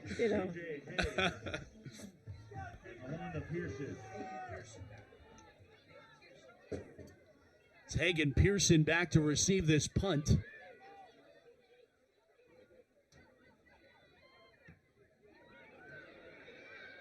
Morris gets it away, and here comes Pearson. Little stiff arm, and it was Bree Roberts found the inside portion of Pearson's jersey and just hung on. And it's hard to wait there for Pearson. I understand, you got the ball, you want to go, but you've got an incredible blocker in Amanda Haig. Give her a step to get out in front of you, and you probably had some more green space to work with there, but nice return. First down and 10 for Pittsburgh. Ball at the 36-yard line.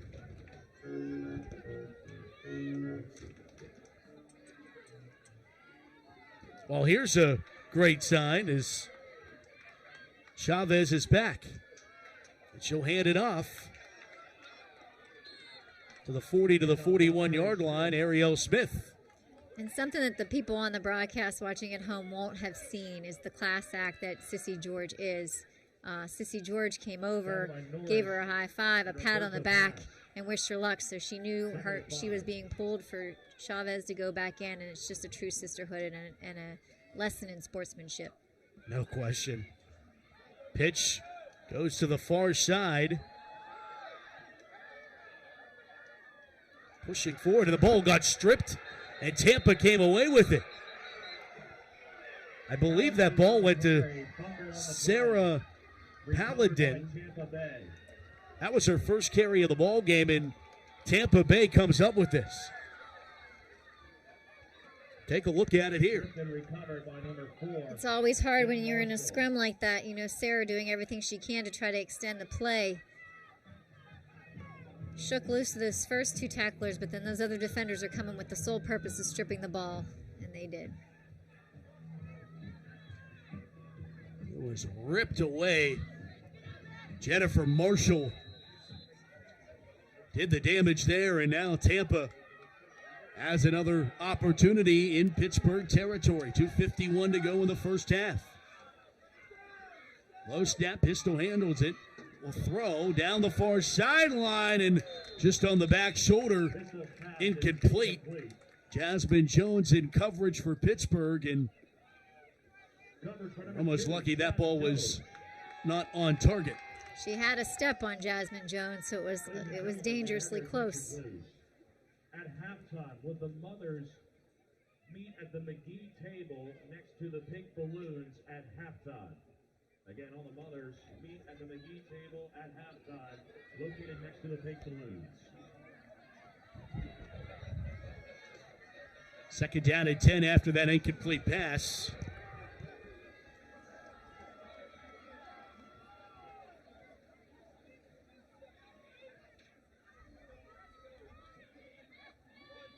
No snap.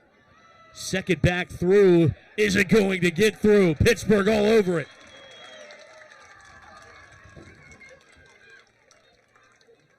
And out for Roberts.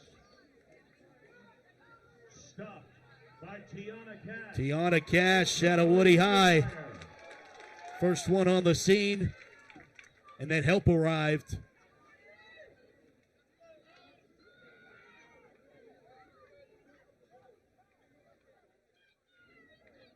Pulls it back after a loss of 3. It's third down and 13 back at the 45-yard line. Coming up on the 2-minute warning of this second quarter.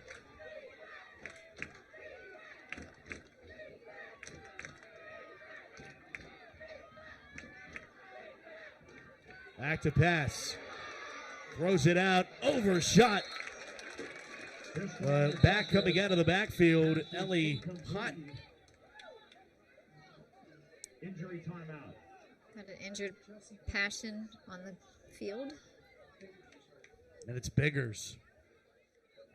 Biggers is down. The athletic training staff and Teresa calling out to attend to her. We'll take a break. Pittsburgh leads at 14-0 over Tampa Bay on the Passion Football Network.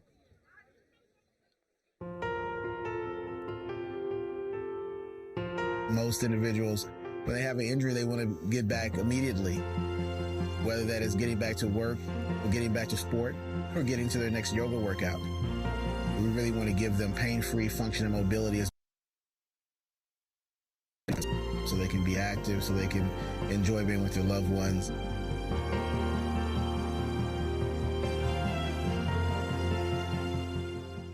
Table next to the pink balloons. Back to West Allegheny. Passion lead 14-0. Minute 46 to go. Biggers was helped off. And it has been a busy first half for the people that we do not want to have a busy first half, and that being the athletic trainers.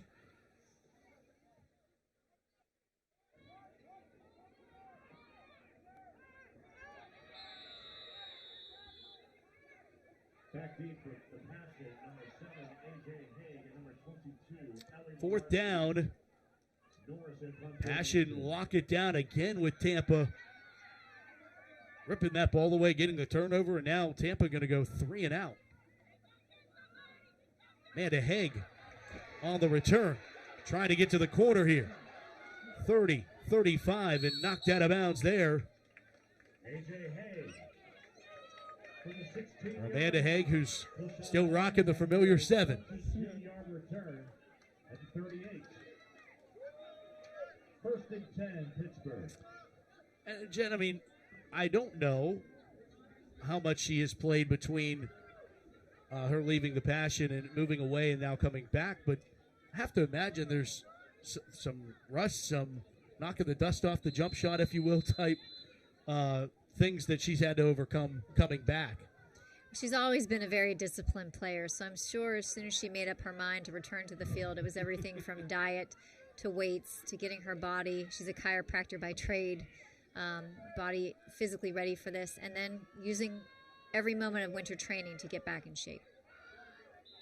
Ariel Smith on the carry there, up to the 41-yard line and into a sea of red. And she's not a young buck anymore. So plays a part of it. It does.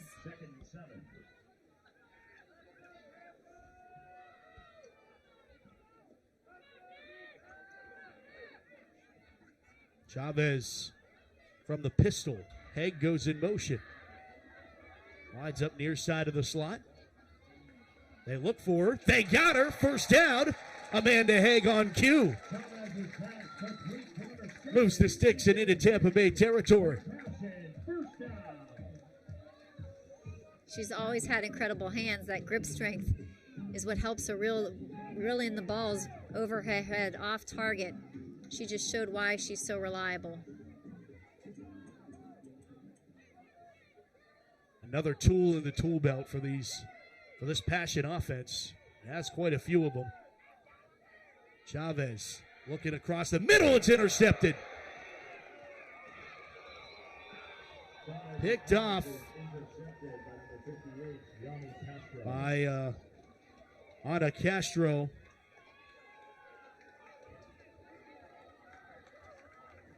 On the interception, and Tampa forcing 2 Pittsburgh turnovers here in the second quarter. And the Passion defense goes right back to work and trying to lock it down for the final 29 ticks of this first half.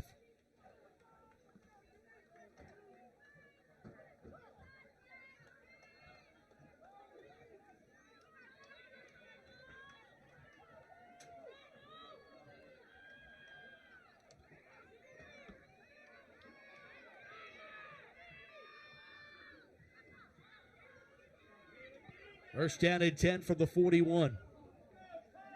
5 wide receiver set. Pistol goes back to pass. She's going to just take off and run with it and has open pastures to do so. That was the typical receivers run the deep, run the defenders off, and quarterback runs the vacant spot on the field and picks up a first down.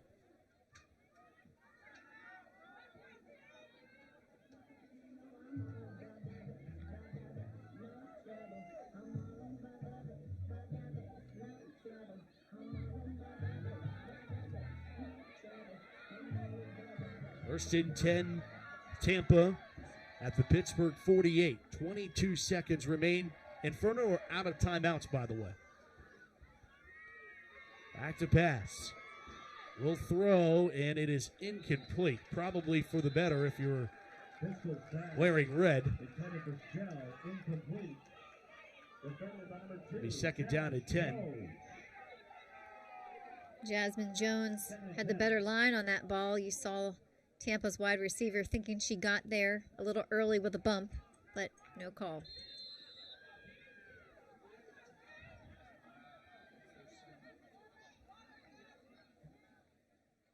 Timeout, Passion. Pittsburgh's going to use a timeout here. 16 seconds remain. I want to thank our 2023 Pittsburgh Passion sponsors. UPMC Sports Medicine, the exclusive sports medicine provider of the Pittsburgh Passion. By Aid Nation, maximum absorption for super hydration. By Post-Acute Medical, providing high-quality post-acute healthcare services. By Ken Ganley Toyota, 2023 Dealer of the Year. By McGee Women's Research Institute and Foundation. Proud partner of the Pittsburgh Passion. Together we are changing the way the world treats women on and off the field. By Voodoo Brewing Company. Their taproom strives to be safe, inviting, and all-inclusive space for all customers. By KPMG, a division of Global KPMG, network of firms that drive a conversation on emerging business issues and opportunities. And by Celebrations, for celebrations of every size.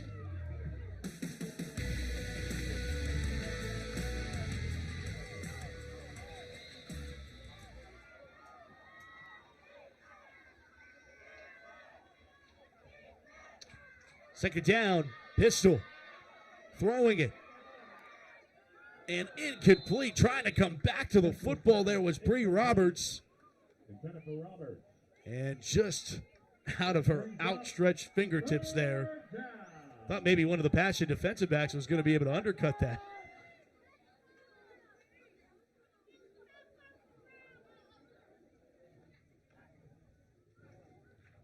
Pearson had a shot at it. Incomplete it is. 10 seconds to go until we take it to the break. Third down from that 48-yard line.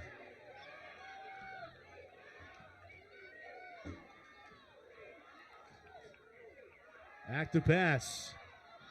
Pistol throwing it. It is incomplete. Knocked down by Pearson. Pistol pass. Incomplete. Intended for Robert. Pearson did a great job getting to that ball.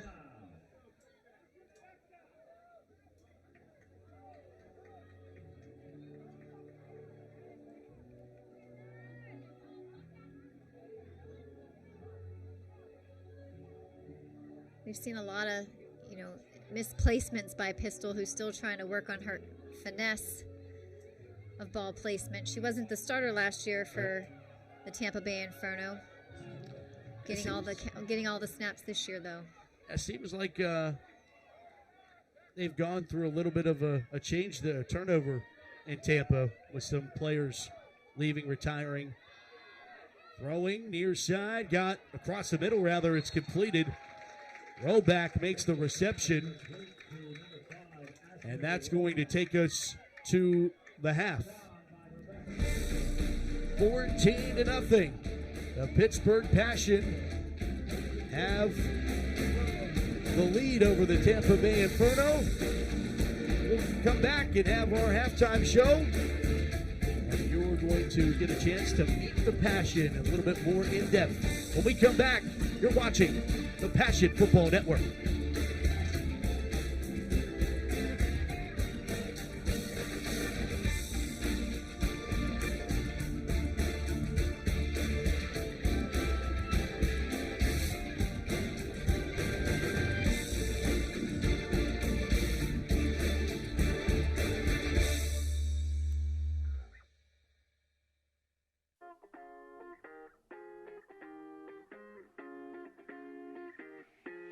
I went to West Liberty University, and I played a lot of sports in high school. I was a four-sport athlete in high school, went to college.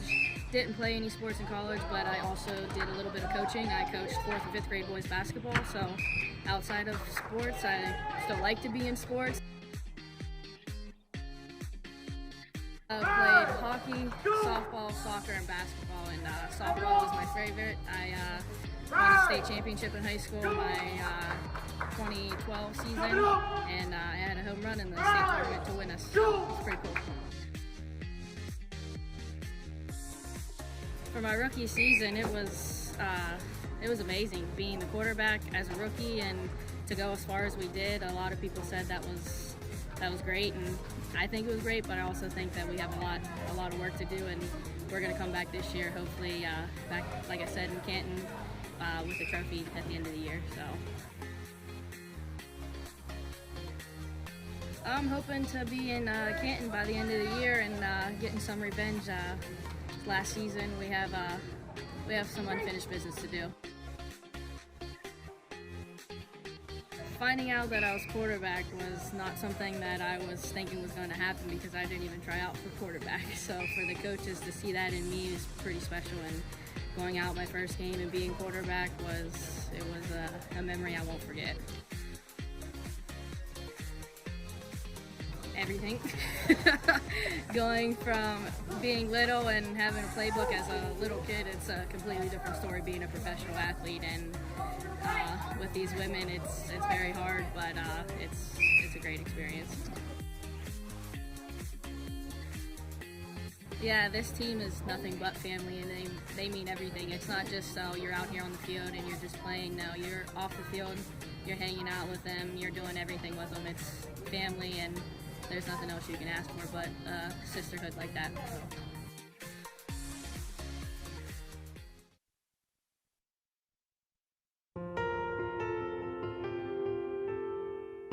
Most individuals, when they have an injury, they want to get back immediately, whether that is getting back to work or getting back to sport or getting to their next yoga workout. We really want to give them pain-free function and mobility as best we can for the extent of their lives, so they can be active, so they can enjoy being with their loved ones.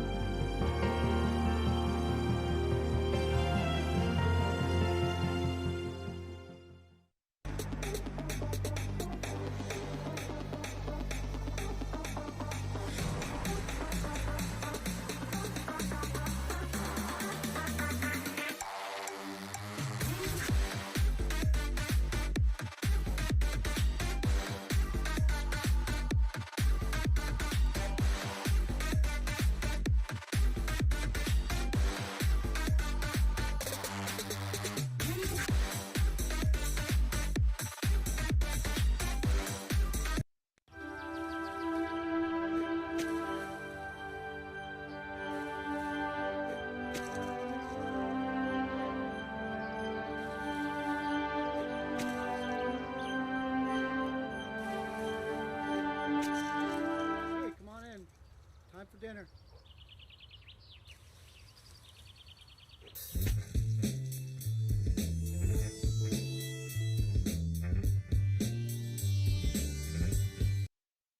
Drive for less at Ken Ganley Toyota Pittsburgh. Drive home a new 2023 Toyota Tacoma TRD for only $367 per month for 36 months. Come see why Ken Ganley Toyota Pittsburgh won 2023 Dealer of the Year today.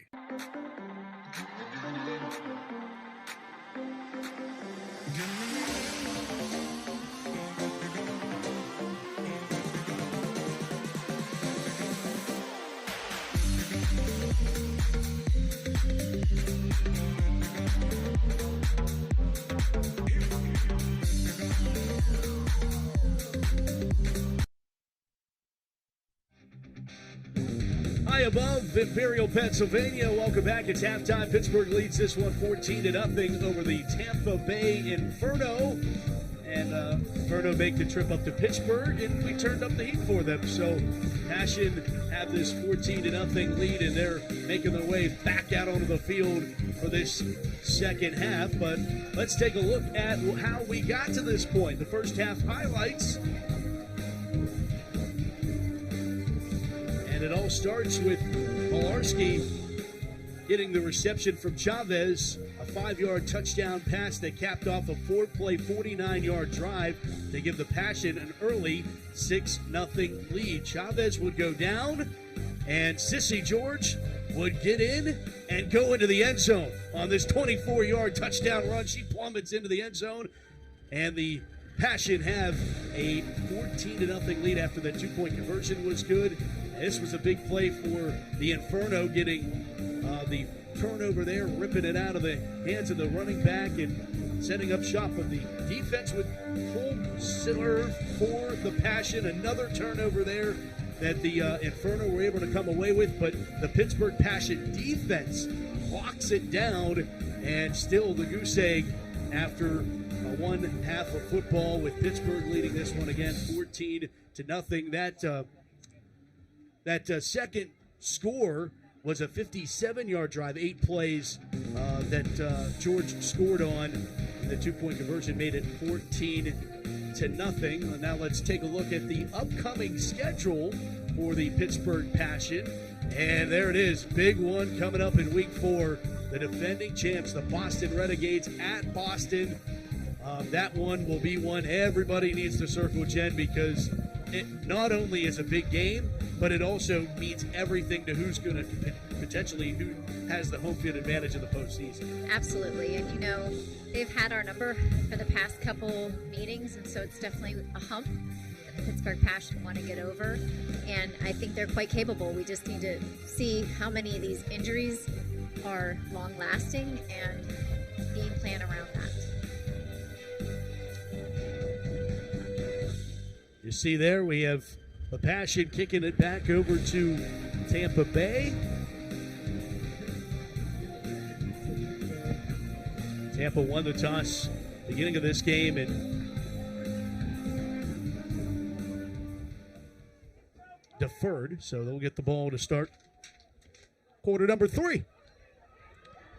from the 23. Roberts across the 40 to the 41-yard line. And, you know, Jen, throughout my coverage of WFA football, the Passion specifically, adjustments made at halftime. And it just more so because I think sometimes some teams are able to make those adjustments better than others. And with two well-coached teams, I feel like that's going to be a huge example of how this third quarter plays out. Absolutely. You know that there were many conversations had of how the first half went, some of the changes that need to be made of what they saw in the field, but certainly just by personnel and how they can maximize their strengths with who they have available. First down and 10 for Tampa. They'll hand it off. It's Roberts getting the call and stuck in the backfield. Hannah Damon in on the stop, trying to help her competitor up, but it looks like Roberts is injured. Yeah.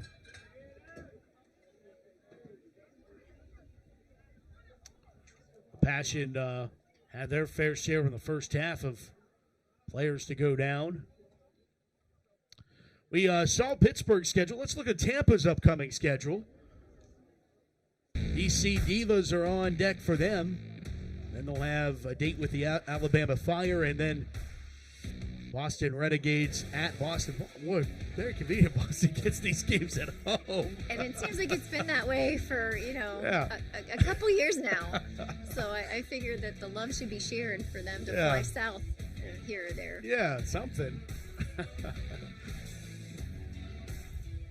They have had some success recently.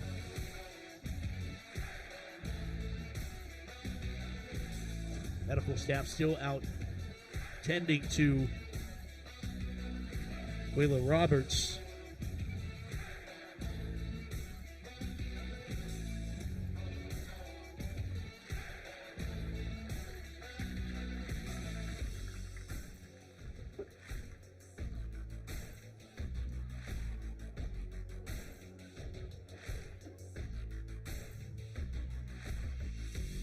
She's not able to do anything. She's being carried off.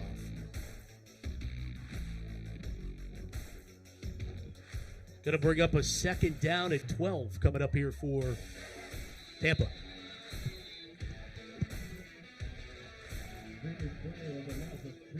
Second down at 12.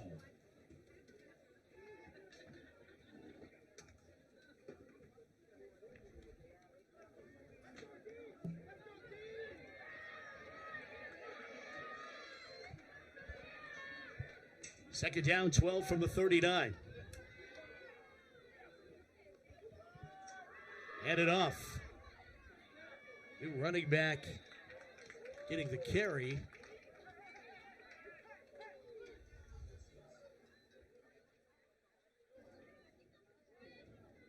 Hand off to number 9. That was 9.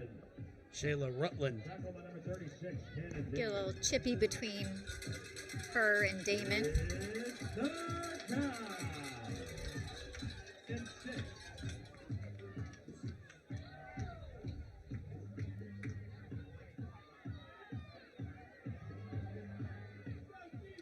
Third and 6 from the 45-yard line. Under center goes Pistol. Pitch it right side. It's Rutland. Gets the carry, and right at the line of the first down stick, she gets hit and falls forward to pick up the yard needed to move the sticks. It's a first down for Tampa Bay. She's met by Hannah Damon again. Not soon enough to prevent the first down, but she's definitely going to remember what that felt like. Damon packs a punch and makes a pay coming out of that linebacker spot. Monaca, Pennsylvania native, went to Robert Morris University. First down at 10 from the 48 of Pittsburgh.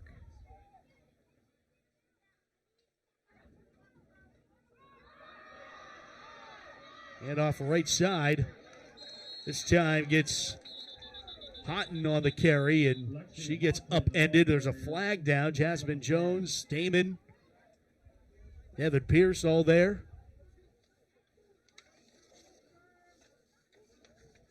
The holding call on Tampa. Preliminary signal, and there it is. Holding against the Inferno. 10 yards from the spot. Repeat first down.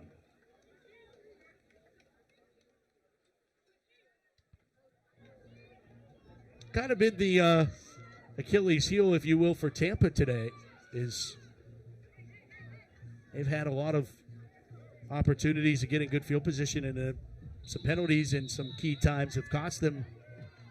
Penalties and bad snaps. I mean, just those miscues and all that adds up and are mistakes you can't make against a team as talented as Pittsburgh Passion. And Tampa only had 2 penalties called on them in their Week 1 win. One of the least penalized teams in the league after 1 week of play, and had a steady dose of them. The Hankies today. Julia Turner on the carry, and Turner picks up to the 47. Holnick on the tackle for Pittsburgh. Caitlin, that is. Second down, 15.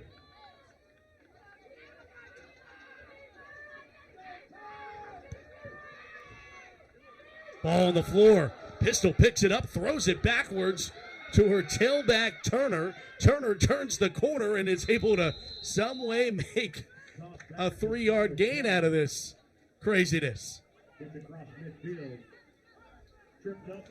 They have just been plagued by, poor exchanges.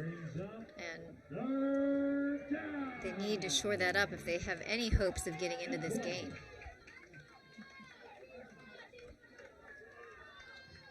Third down it is here for Tampa.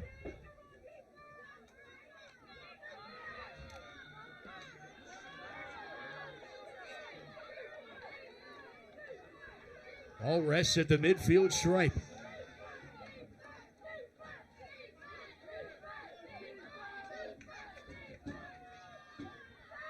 Pistol with pressure, throws over the middle, got a receiver, and right at the sticks. Pass received there by Ashley Parker. And that is a Tampa first down. They got exactly what they needed.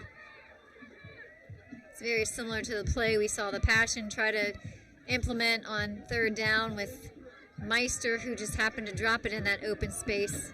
This time the Tampa Bay wide receiver was sure-handed.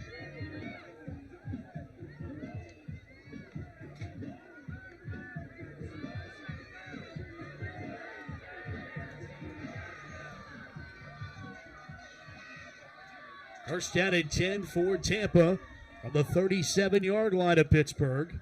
Passion show blitz. They pull it back. Just a 4-man rush as they'll let it fly near side and in and out of the hands. Incomplete. Great coverage on a play by Caitlin Polnick. Or that bigger part, and that was Devin Pierce in coverage. Coverage is by number 23, Devin Pierce.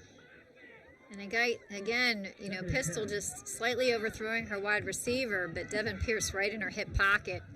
Wasn't going to let her come down with it regardless.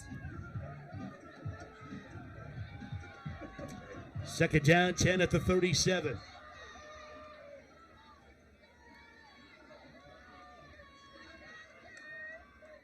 High snap handled by Pistol, rolling out.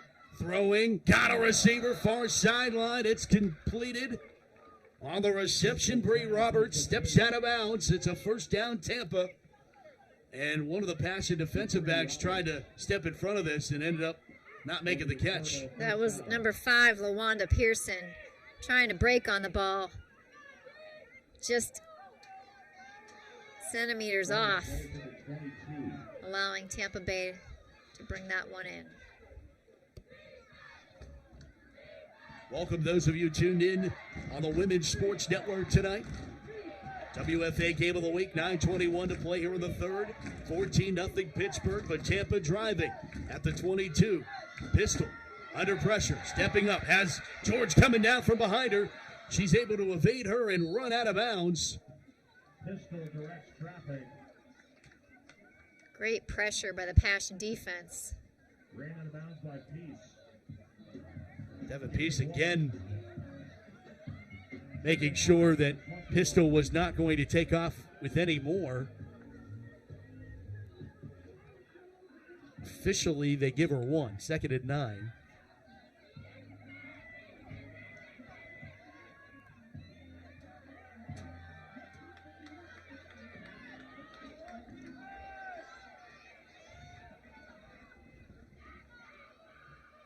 Second and 9 from the 21. Otten is the tailback to the left of Pistol.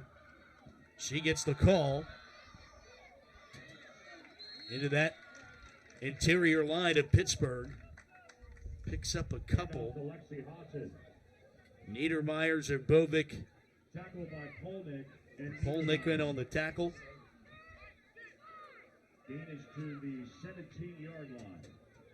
It's third down. Oh, you didn't hear PA announcer Brandon Rossai.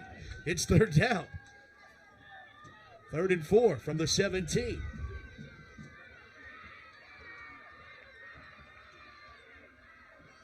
Pistol from the eye. Sweep left. Rutland trying to get there, and she cannot. Bottled up at the 15-yard line.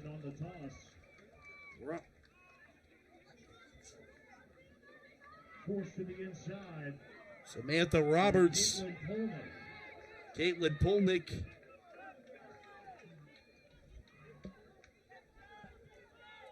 Causing the clog up shy of the sticks. 4th down here.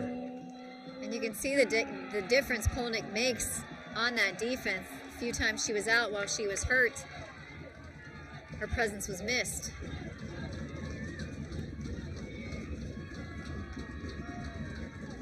Back to pass. Pistol. Rolling. Scrambling. Throwing. In and out of the hands. Incomplete. Turnover on downs. They tried to find Turner. She had it in her hands and then couldn't secure it. Closest to the football wearing black was Caitlin Polnick. And the Passion defense showing up again. Getting the turnover on downs. They haven't forced a turnover, Jen, but they've now had 3 turnover on downs. Whatever gets it done. Yeah, take it any way it comes.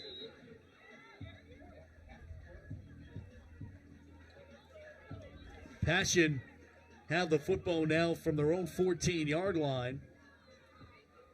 Chavez now goes under center. And Ariel Smith gets the carry, and she has open past her in front of her. And gets wrapped up and slammed down at the 25-yard line, but she pops right back up because she knows she has a 12-yard gain and a Pittsburgh Passion first down. For Pittsburgh, first down. See the frustration in the red jerseys. Well, I mean, for how close they have been now 3 or 4 times, and the Passion defense has been every bit of the cliche of bending and not breaking tonight. First down at 10 for the 26-yard line. They pitch it out to Smith. Smith thought they had her by the jersey. She shrugged off one tackler, bounced off another, and now is to the 31-yard line. A hard-earned 3 yards there for Ariel.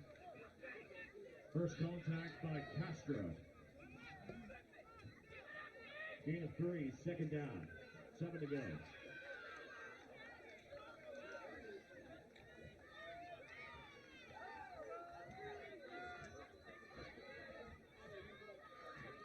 Second down at 7 from the 29-yard line.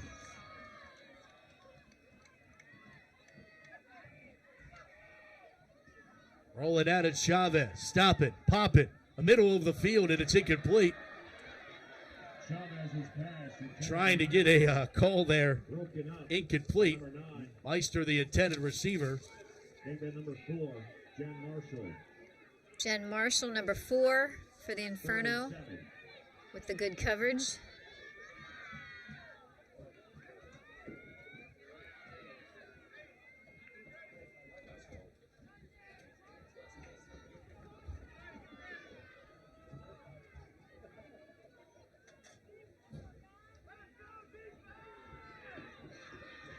3rd down, 7.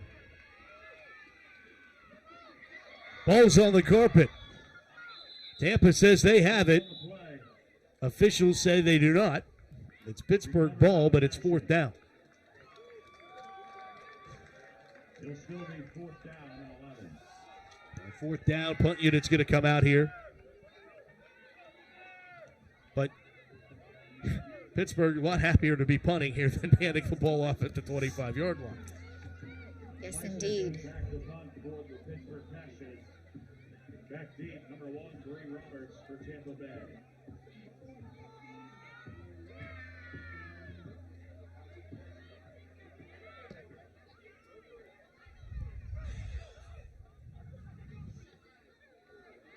Punts away and takes a neutral turn into the Tampa Bay bench.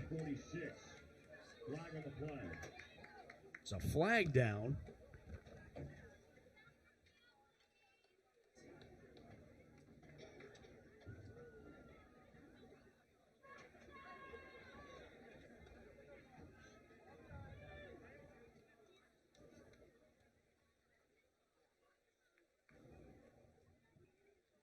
Officials having a conference here.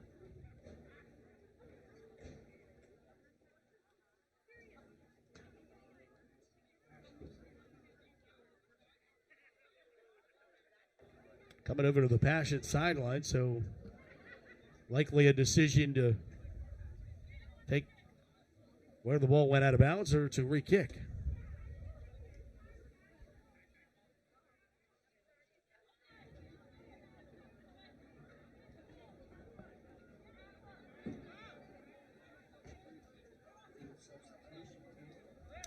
So it's a legal substitution on Tampa. Substitution against Tampa Bay. 5 yards.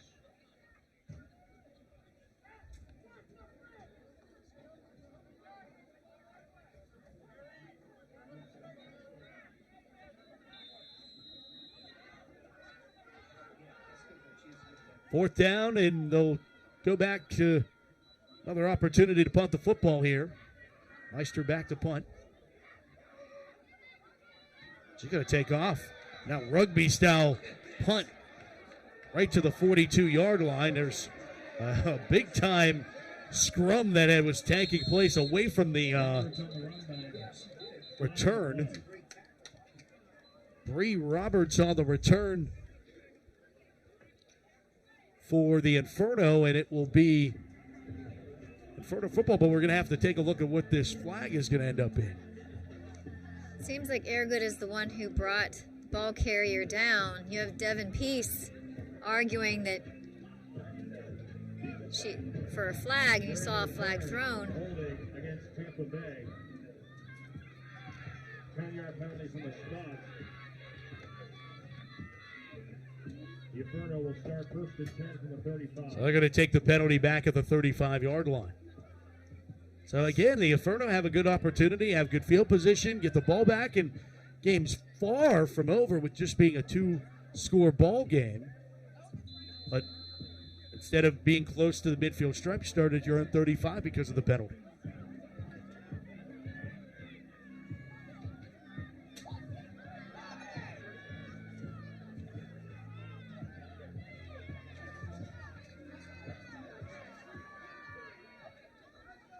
Could not imagine Arlo Henderson being very happy right now, head coach for Tampa. Every time they seem to have an advantage, they shoot themselves in the foot. Yeah. That doesn't make any coach happy. Right. A handoff there goes to Houghton. Backfield by Caitlin Niedermeyer. And Caitlin Niedermeyer introduced herself to Houghton in the backfield for a loss of 3. 2nd down and 13.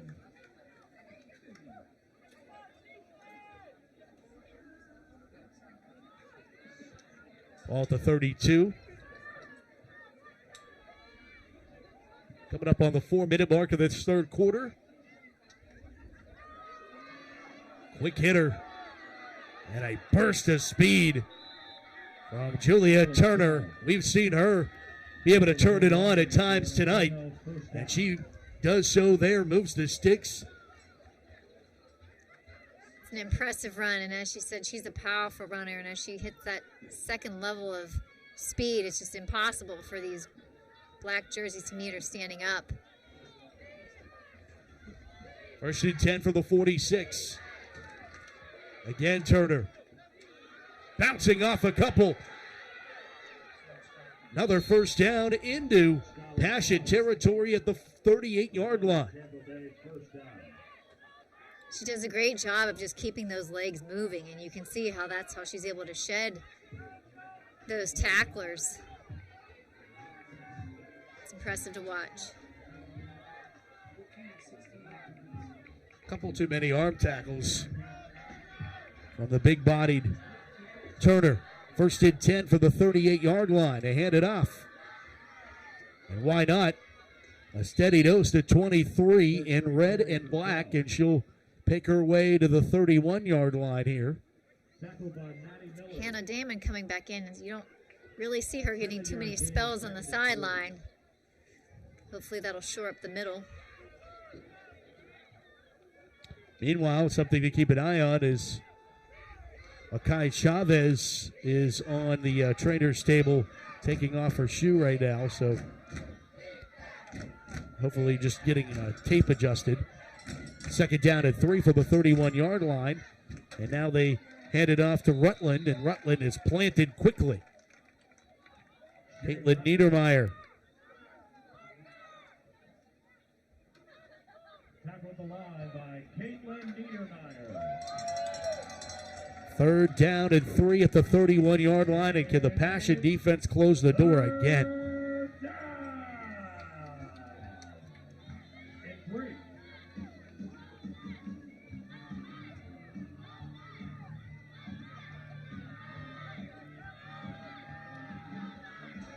Passion faithful into this one.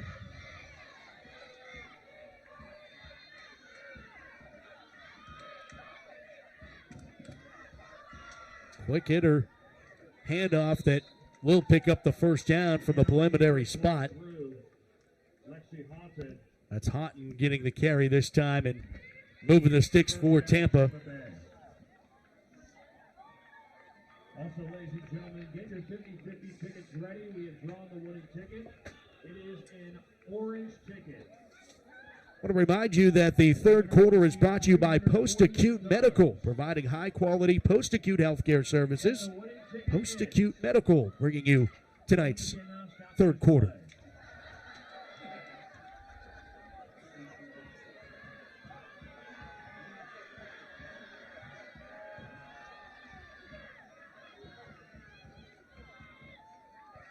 Pitch it out. Trying to make a couple cuts is Rutland. Quickly brought down Hannah Damon. How many times we're saying her name tonight? Yeah, and Devin Peace was the first to meet her.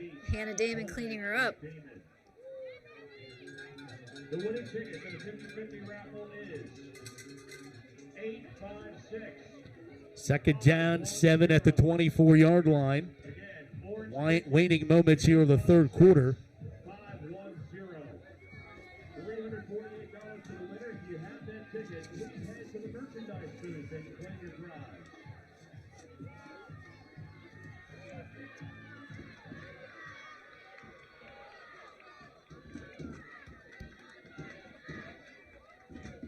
Play action.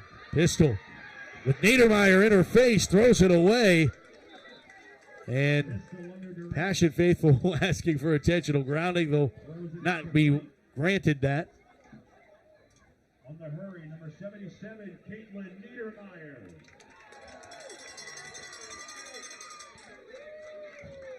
And it's Third down at 7. With just 6 ticks to go here in this third quarter.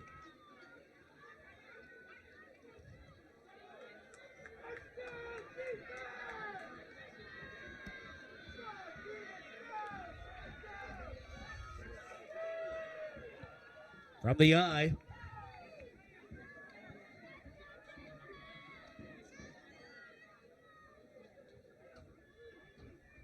Pistol under pressure, was able to move back to her left. looking, surveying, and now running and trying to get to the sticks.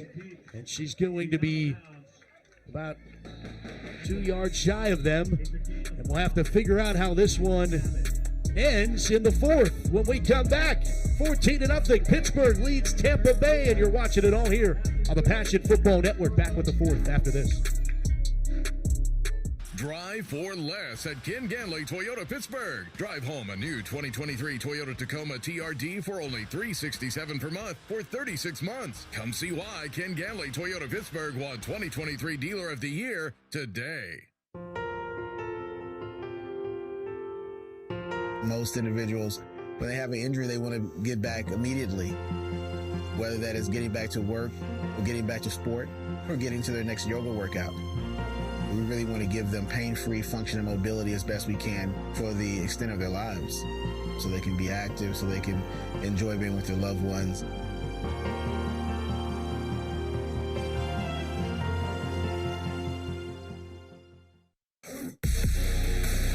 We're back to West Allegheny, where tonight the Pittsburgh Passion lead the Tampa Bay Inferno 14-0 after 3 quarters.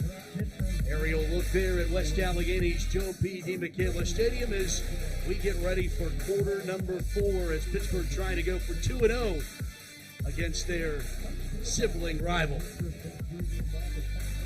It's a beautiful night for football. It's been a fun one, and one that, Jen, I think that opening drive, I'm like, oh man, this Passion offense looks pretty good. And now it's been really a defensive stalemate much of this game. Both defenses have played really well. And I'm just curious what the game would have looked like absent those key injuries. Just at the pace that offense was churning and burning. And they had momentum, and now it's become a defensive standoff. 4th down and 1. Handoff. Guess who? 23 in red and black. As Turner gets the first down, and fresh set for Tampa as they're looking to make the fourth quarter their quarter, now down to the 11-yard line where they'll have a first down.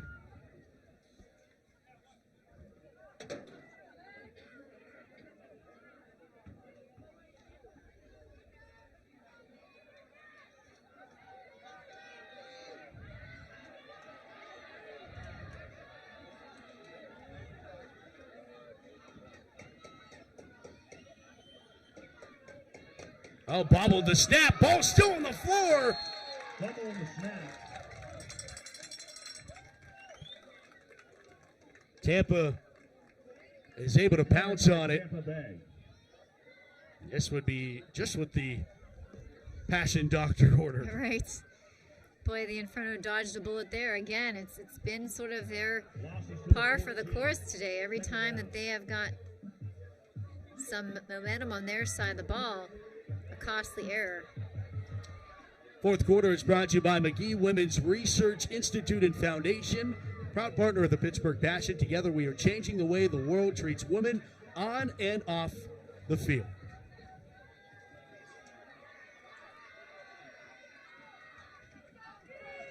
Second down, 13 from the 14.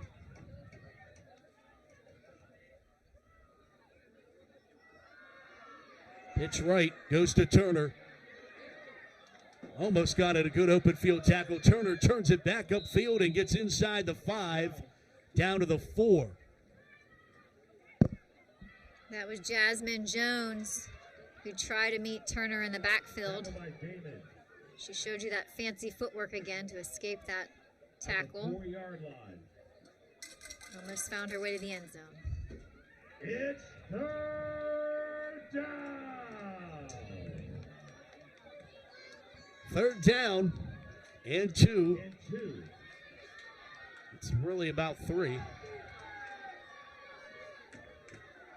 Obviously, 2 down territory here for Tampa. Pitch left. He'll cut it back upfield. That's Turner. Scholar Shell, flag on the play. There's a flag down. We'll check that. Tackle was made by number 65, Jackie Cook.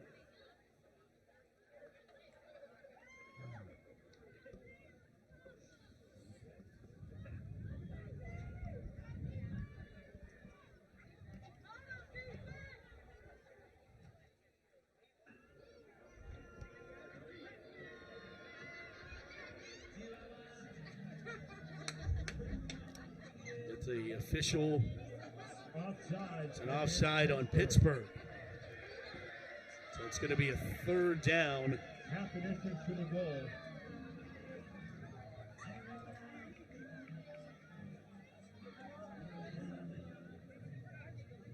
Make it like 3rd and 1 here, less than 1.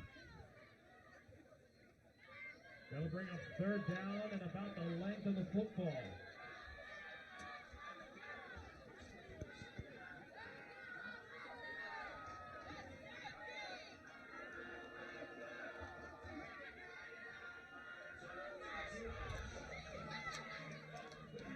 Long huddle here. Well, the officials are still talking with Tampa right now.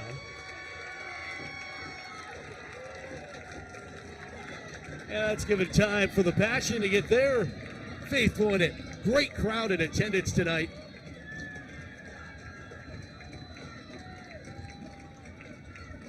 Yeah, they're rocking right now.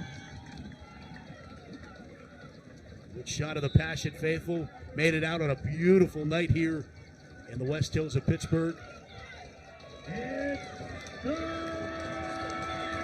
Third down.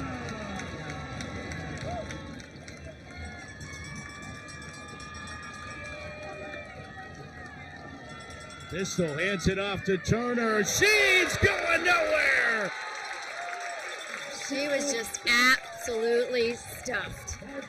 Payne was the first one there, and then the rest of that interior defense of Pittsburgh collided in.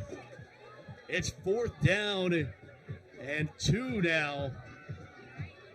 It's a loss of 1. Players on the sideline riling up the crowd again as our 12th man.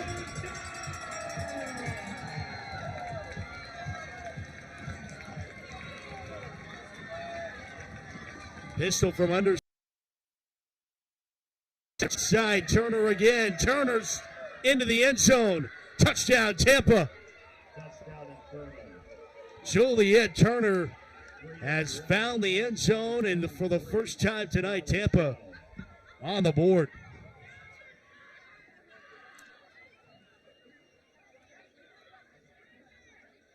We have a player down.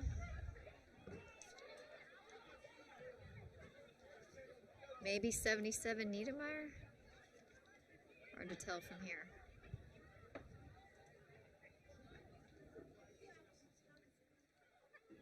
'77, that is Caitlin Niedermeyer.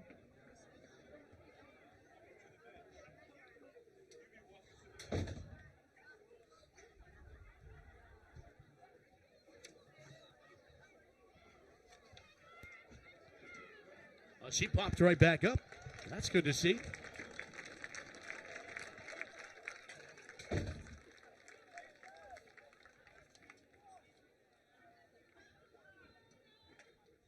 See my man Jesse handed out waters during that timeout. First game of the year for Jesse, back at it as a Passion's water boy. And sideline hype man. I say he's such a positive influence and source of energy for all those players. No doubt. Throwing into the end zone of the 2-point conversion, no good. So with 11:17 to play in regulation, Pittsburgh has a 14-6 advantage. WFA Game of the Week, proven to be just that. Come back with us on the Passion Football Network.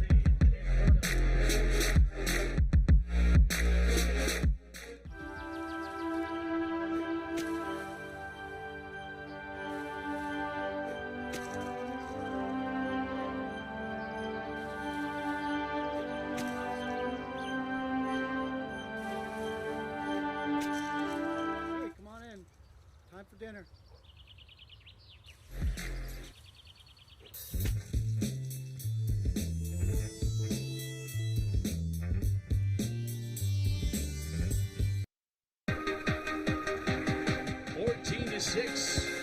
Pittsburgh has the lead, but the Tampa Bay Inferno, it took them just into the fourth quarter to get their first points on the board, but they do it. And it took them 16 plays, 65 yards. That touchdown plummeting in for Turner. 2 yards, and here we are, 14-6. Sending it back the way of the Passion. This one's going to bounce around there for a while, finally be picked up. Amanda Haig across the 40 to the 42-yard line, where the Passion offense back to work, and now need to sustain a drive. And obviously, doesn't take rocket science. His points are great here, but sustaining a drive, not going 3 and out here, is equally as important. Absolutely. I mean, the Passion have struggled, in the second half to sustain a drive.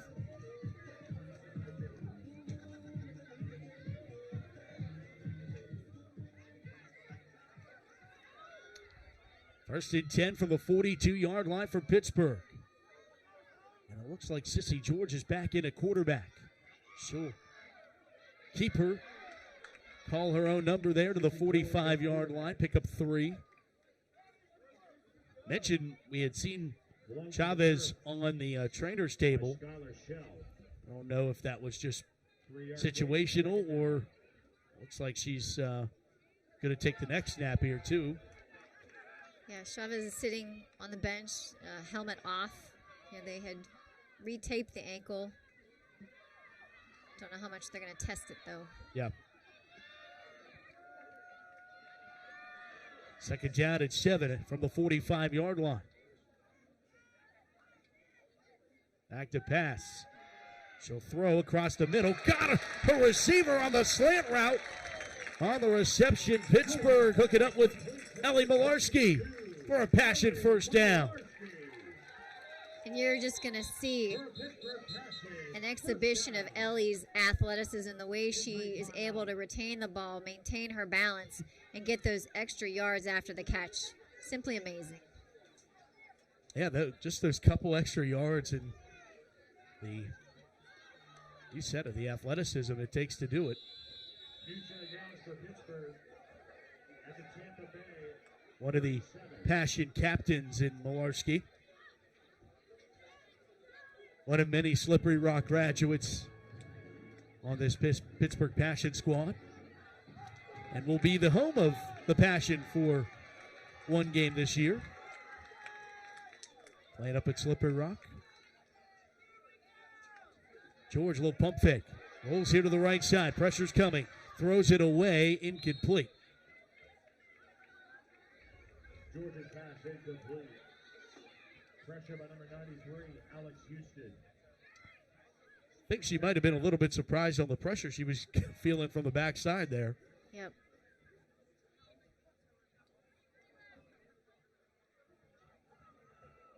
Take our word for it.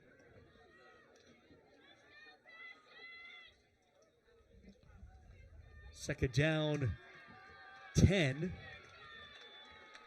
All to 37. Boy, would it be great to see the Passion answer the answer.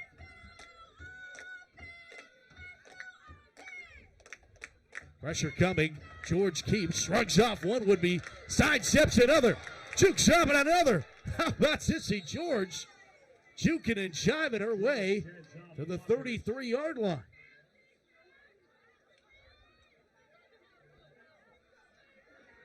Eventually is brought down by Ashley Norris. Ashley Norris put an end to all of the dancing there by 27. Very deceptive the way she runs the football.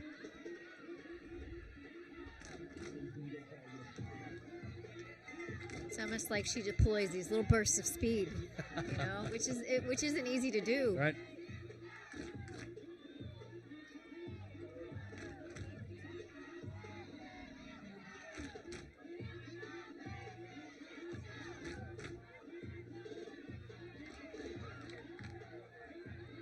Third down, 6 from the 33-yard line. Passion wants a timeout. They'll get one. Passion. 8 minutes, 39 seconds remaining. First timeout taken by Pittsburgh, and we want to thank the 2023 Pittsburgh Passion sponsors, UPMC Sports Medicine, the exclusive sports medicine provider of the Pittsburgh Passion, by Aid Nation, maximum absorption for super hydration, by Post-Acute Medical, providing high-quality post-acute healthcare services, by Ken Ganley Toyota, 2023 Dealer of the Year, by McGee Women's Research Institute and Foundation, a proud partner of the Pittsburgh Passion. Together, we are changing the way the world treats women on and off the field. By Voodoo Brewing Company, their tap rooms strive to be safe, inviting, all-inclusive space for their customers. By KPMG, a division of Global KPMG Network of firms that are driving conversations on emerging business issues and opportunities. And by Celebrations, or celebrations for every size. Thanks to all of our Pittsburgh Passion sponsors here in 2023. Without you, it doesn't happen. Third down, 6. Play action. George to throw. Looking and just overshooting her intended receiver, incomplete. Trying to hook up with Malarski there. You talked about our sponsors and our appreciation for them, and some of them have been riding with the Passion for a number of years and have really helped this franchise make some big strides, and UPMC being one of the most critical partners we've had very early on. Yeah, I was just with Dave Tumbas, who is a big part of the UPMC Sports Medicine sponsoring the Pittsburgh Passion, and just, he in his office, he has a Passion magnet in his office and just loves to talk about the support of supporting the Pittsburgh Passion and how important it is to, they treat this as, they're flying medical providers to the away games and things of that nature, and how fortunate to have the premier health, athletic training, that kind of thing here in Pittsburgh, and then have UPMC be able to take care of Passion players, because so many of these players are moms and have the jobs, and you can't afford to go down because who's going to make dinner tomorrow, or who's going to be able to go out to work in the field, or whatever it may be. So I think it's an important thing that the Passion continue to appreciate the medical staff that is able to treat them.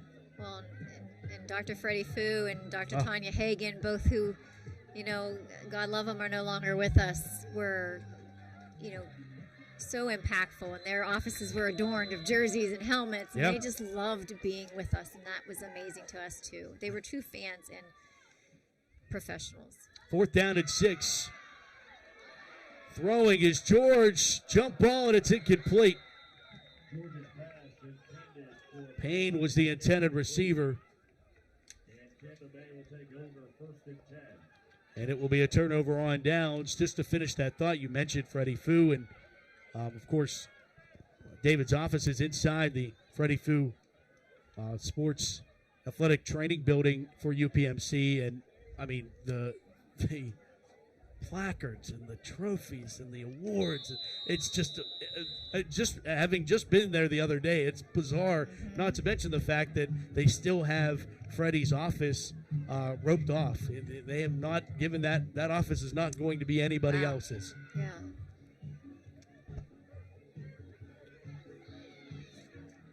He revolutionized the field, and I can't even begin to count how many knees, including mine, that he's done over the years for the Passion. And, Passion was one of Freddie's babies. He wanted to make sure that Passion were taken care of at all times. Handoff off there that picks up a couple yards. Just kind of thinking about that, Jen, we kind of were waxing on Freddie passing not all that long ago, and now kind of in a similar situation with another Passion icon falling with Franco. And so many people that we have to be appreciative for their contributions. We've been blessed to be under the wing of, some incredible people, and people who could move the needle for us. And Freddie Fu, Tanya Hagan, Franco, all fit in that same vein. And you see it evident in, how many times you see coaches and owners of both teams do a pregame interview. There's something different. The sauce is different. Yes. 3rd down, 3 from the 40-yard line. They pitch it right side, ball's on the carpet. Pittsburgh recovers. That a huge turnover. That's Pittsburgh's Samantha Roberts getting the fumble recovery. First turnover of the game for the Pittsburgh defense. Couldn't have dotted up at a better time. She just recognized the last minute before the red jersey dove on it. She was just more motivated to get there.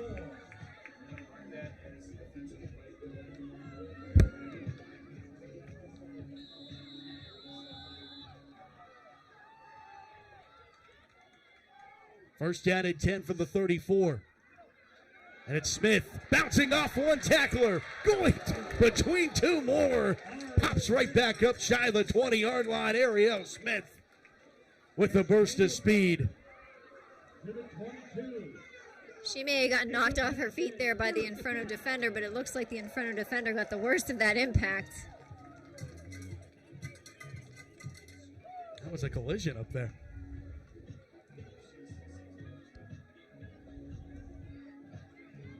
Passion in no hurry. Now with this clock churning towards 6:40. Here in the fourth quarter, leading 14-6. Sissy George from the pistol. Motion is Payne. Strong side right. Smith one more time. Following blockers. And help arrives for the Inferno. Not before Passion take it inside the 20-yard line. First hit by Norris.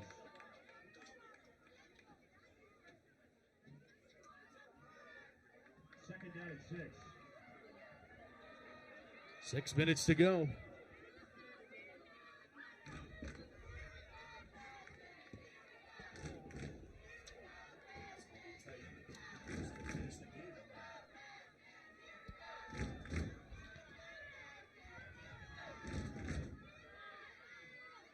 George keeps. Reverses field. George shrugs off a tackler. She's going to go into the end zone. But there are flags down on the field. This one's going to come back. Block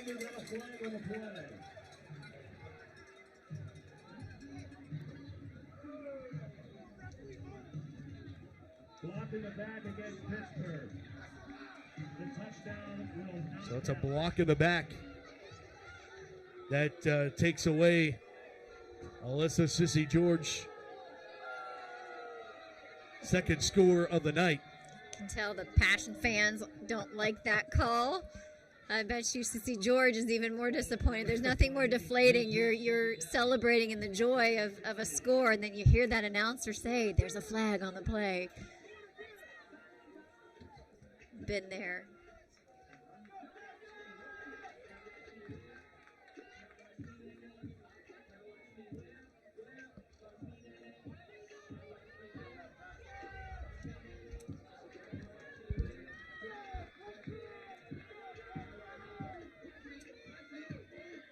Second down, 16 from the 28.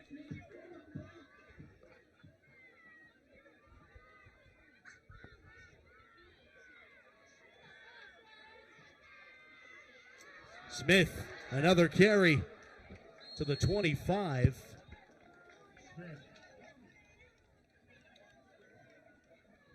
You know, a name that we really haven't talked about much that has been an integral role and now in a new role is Lisa Horton.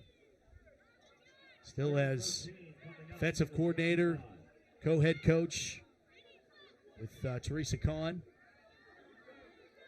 And that was what's been so interesting is watching Chavez, kind of mature into that quarterback role. It's almost like she was morphing in, to Horton's style of play, being that dual threat of a strong arm, an accurate arm, but also incredibly effective with the legs. So as a defense, you just have to plan for so many different scenarios that really makes her dangerous back there, and that's all under Lisa's tutelage.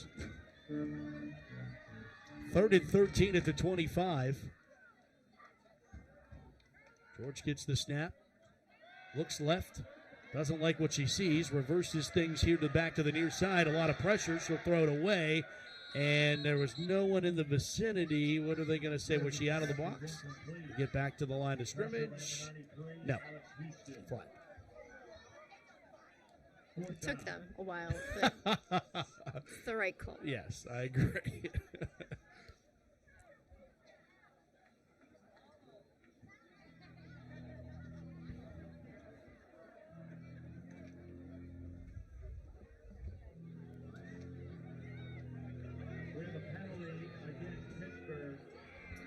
It's 4th down on the intentional grounding, so it's a loss of down, makes a 4th down and long, and Pittsburgh's going to try to pin Tampa deep. With 4:20 to go, defense may or will need another stop in them here. Well, it's really disappointing to see the Passion squander the opportunity that turnover provided. Yep. It's the first turnover of the game that went their way.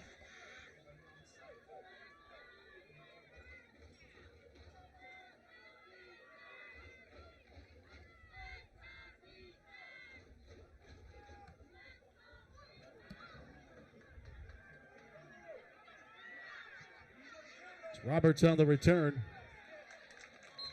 Decent job there by Pittsburgh to keep it marginally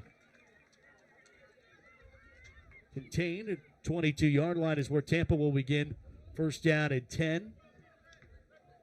Mind you, this 4th quarter is brought to you by McGee Women's Research Institute and Foundation.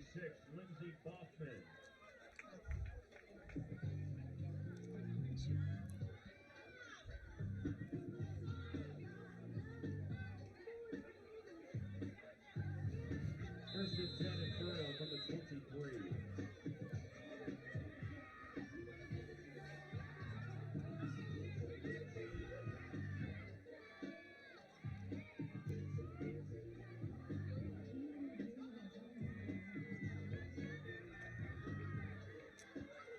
First and 10 for Tampa.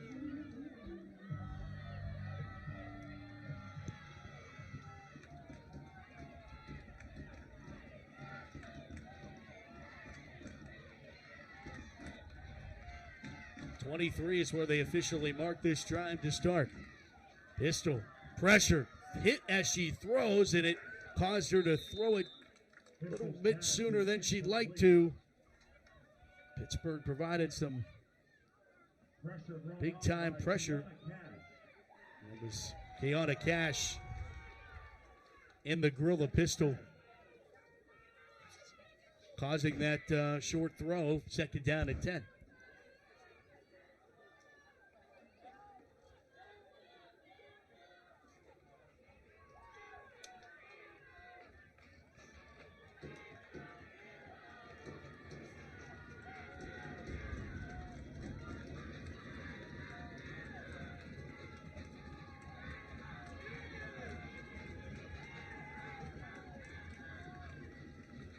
Back to pass, Pistol rolling, throwing, and throwing it out of bounds. Incomplete. Pistol throws it away. She had a receiver open in space, 84. Kristen Brundage. Just didn't see her with all those black jerseys in front of her. Jen, with you being a defensive back when you played, and Jen Moody being a wide receiver. And LJ was a wide receiver That's too, right. yes. Were there any good battles in practice? Oh, absolutely. We loved practicing against each other because, you know, when you're trying to get better, you always want to go against who you think is skilled on the other side, and they would say the same as I'm saying about them. You know, we knew when we lined up against one another it was going to be a hard-fought battle, and sometimes they would win, sometimes I would win, and that's what made us each better. And national champions eventually, right? And what was and that? eventually national champions. Oh yes, right? the very first one. I mean, you can't, even put words to that excitement when we were on that field at Couple Stadium, and we knew if we beat the Cleveland Fusion, which we were going to have to do for the third time in the same season, we were headed to Nashville, and they just started playing Rocky Top, Tennessee, and that sticks in all of our heads because we knew it was ours.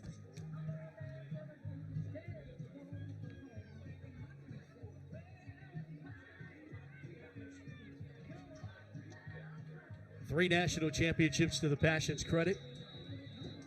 Trying for playoff berth 21 this season. High snap over the head of Pistol, and she'll have to take the sack back inside the 10-yard line. It has been a problem for the Inferno all night. And as they're trying to stack up,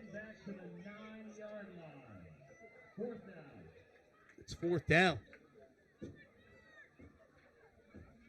And with 3:34 left, the Inferno have one timeout left, and they're going to have to punt the football away here.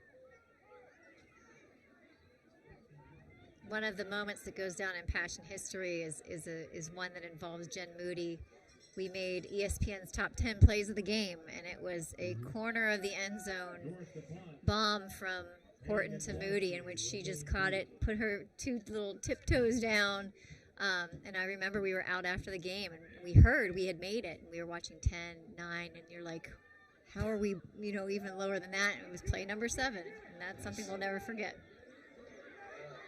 Bouncing. This is a loose football. Tampa says they have it. The punt was muffed. And now it is a scrum for the football. Officials have not made. They're going to say it's Tampa football.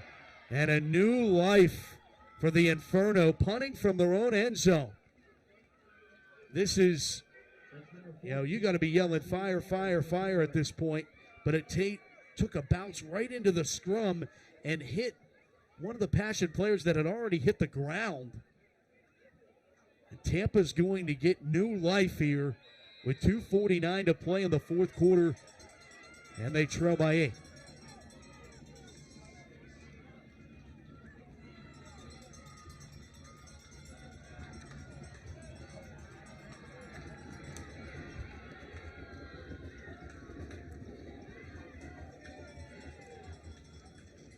Pistol from the shotgun, back to pass.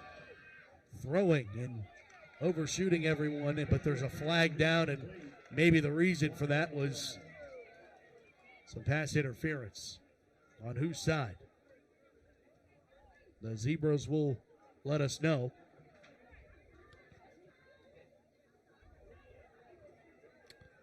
Jen, a 1992 Kiski area graduate, Jen Moody that is, and played basketball at Waynesburg University.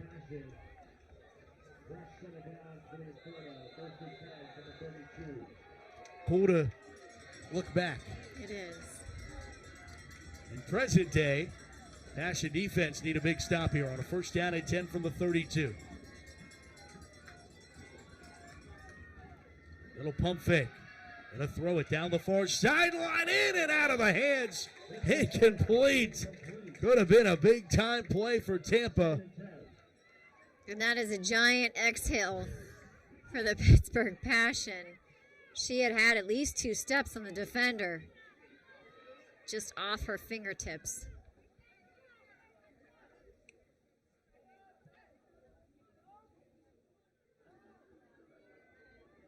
Bring up second down at 10.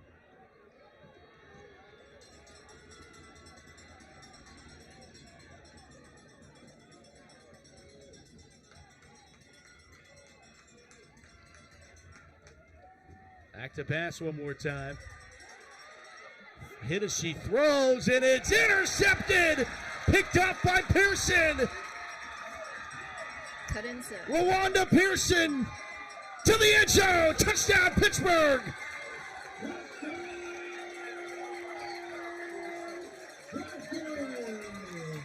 We had talked about how the Passion were on a turnover drought, and you're going to see Pistol under pressure. Defensive backs holding their course as those receivers try to find space.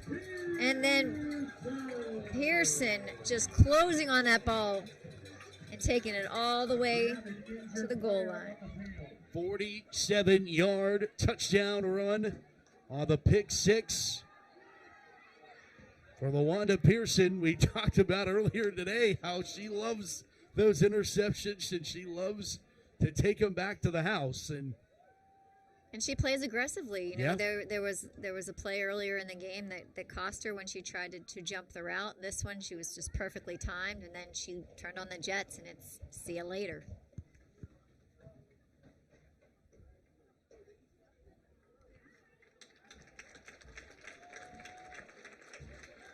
Looks like the Tampa Bay player is up and walking off, and she might have been the victim of some friendly fire out there. Yeah, I think so.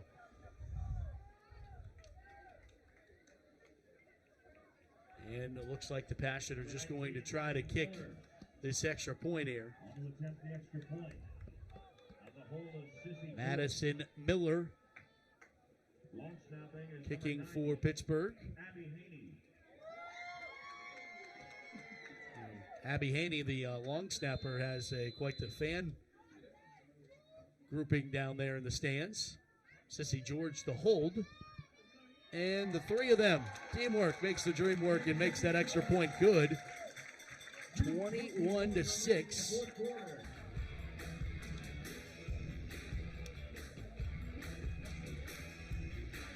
.221 to go in this ball game, and the Passion back in front, 21-16. Or 21-6, I beg your pardon. I'm sure they like your version better.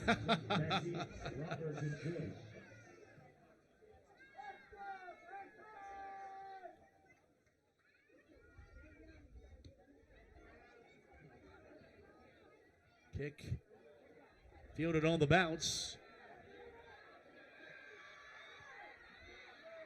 Nice return for Tampa.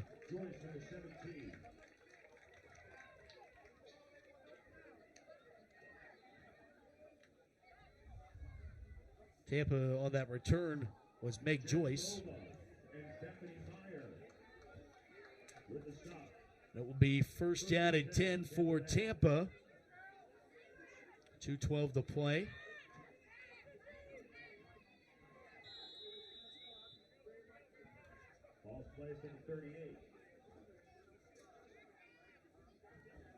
Possibly another opportunity for Pearson here to get another one. Right. We'd love that. Well, and two, you know, for the way the WFA handles things, the point differential, points scored all matter. And the way the standings would break down. They'll throw it down the field, and there was a fight for it, and one Passion player played defensive back on the other. Yes, and it was Pearson in there again with one of the opportunities. But we've got a Passion player down as a result of that collision. Quarterback took a pop on that one, too.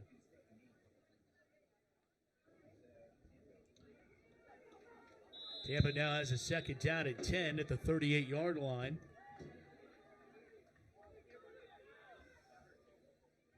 They'll let it fly and throw it out of bounds. Incomplete.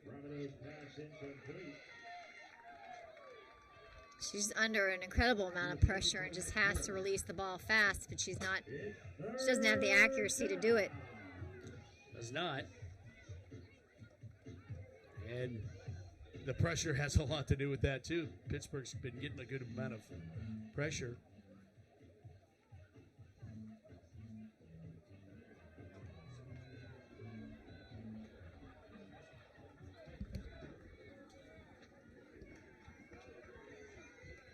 Rabideau takes the snap under some pressure. Oh, she got away from it. Rabideau scrambling and big collision there on the far side. I think Pittsburgh's Madison Miller coming up to make the stop here. I mean, she made the best out of a really bad situation, but she paid for that.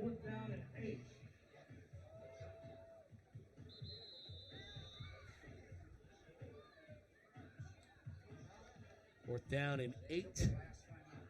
Now, oftentimes you hear people talk about women's football and do they really hit? And you're getting to see showcase firsthand. I mean, she just got popped, and that's one of many pops that we saw throughout this game and that are going on right now throughout the league. So this is intense. This is the real deal.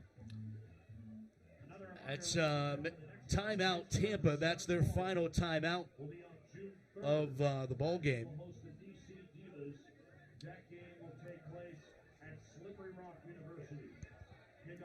21-6, Pittsburgh has the lead. And, you know, Jenna Kim Zubovic made a good point to me earlier this week at practice where she said last year they had the most amount of rookies, more rookies than there were veterans. And she couldn't remember a time going back to that, like, 05 year where that was the case, where there were more rookies than there were vets. Kind of interesting. And now we're seeing a year since then, now a little bit more of the gelling, and that first to second year jump has to be huge. It is huge, but you know they did really well for a team of predominantly rookies, and that's a testament to the few veterans that were still there. Their leadership, their skill level, their discipline, and then just the fabric of the organization itself. And so I think the first year player has a higher learning curve here than a faster learning curve here than elsewhere. But yeah, you're seeing them now. You know, the deer in headlights are gone. They're starting to show and display their own leadership styles, and so it's just a positive outlook for the Pittsburgh Passion, and you're seeing it show up here in the first 2 games of the season. And one of the people that you could talk about in that same vein is 27, Sissy George, in her second year. Obviously, she was a key cog a season ago, but just even having a little bit of that extra swagger in year number 2. Absolutely, to be ready to have your number called, not expecting it at all, and then to lead this game, Yeah. They're just going to take a knee. That's what we like to see, victory formation. Best for the formation Pittsburgh in Passion. Football, right? Absolutely.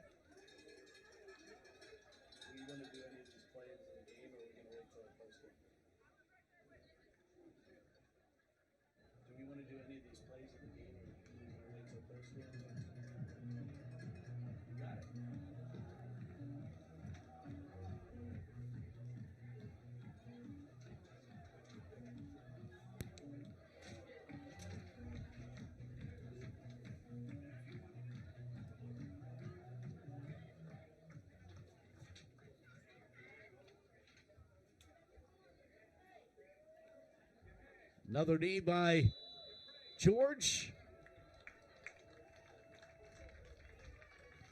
I looked up at the clock and saw 32 seconds. Just something about it. I mean, absolutely. His presence is here. Yeah, it's just why at that time did I look up? But he certainly had the best view tonight from the ultimate skybox. And you said it in the open, Jen. The Passion, everybody here wanted this one. Right. And it didn't really matter who was across the field from the Passion tonight. I think it's great that it's a friendly foe.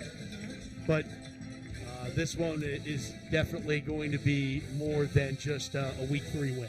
And I know, across the way knew that made them more dangerous this week, right? They personally experienced the impact of Franco and had those tight relationships. Half that slideshow has Jen and LJ in it, along with us from the starting days with him. And so guarantee they were talking to their team about the fire that the Passion's going to be playing with. And every other team should be talking about it too, because they carry his spirit with them, whether it's on this home field and they're taking it with them to Boston. 21-6, the final score. Pittsburgh takes down Tampa Bay, goes to 2-0 on the season. Tampa Bay falls to 1-1, and Jen said it. Next up, the defending champs, Boston Renegades. And, I like to think Renegade's our song. And speaking of Renegade, let's check out the defensive play of the game. And this is a big one. Defensive play of the game is brought to you by KPMG, a division of global KPMG network of firms that are driving conversations on emerging business issues and opportunities. But that was the big fumble recovery that really the Passion sealed the deal on that one, and Pearson really sealed the deal on the pick it's six. hard to choose between the two, but when you got to talk about what was the game-changing moment, that was that fumble recovery. Yeah, let's take a look at today's highlights. Passion turned the ball over, but the defense stepped up and shut the door on the Inferno. Inferno got a couple opportunities. Passion, this is the opening drive. Malarski getting into the end zone for the touchdown that gave them a 6-0 lead in the first quarter. Chavez hooking up. Chavez goes down. Alyssa George, Sissy George steps up, and she takes off, running in. Touchdown number 2 of the ball game, and Passion were rolling. It sputtered a little bit. This is a turnover that is really a great play by the Inferno, just stripping the ball away. But again, the Passion defense steps up, closes the door, and the Inferno come up empty. But finally they would score, and it was, this is actually a incomplete. This is a turnover on downs, which was kind of the bugaboo for the Inferno all game long. They had a couple opportunities. They do finally score in the fourth quarter, getting into the end zone. Turner gets in, and now everybody's holding their breath. It's 14-6, right? This thing's a little bit too close. Passion make a couple big plays. A huge catch by Malarski here to extend this drive. Then the costly turnover here, the fumble recovery by the Passion. They pounce on it. And then the Passion would call game. LaWanda Pearson says, I have reservations for 6. She's going to show up extra happy to film day. She'll be the first one there. And the Passion win it 21-6 over Tampa Bay. And again, Jen, a big win.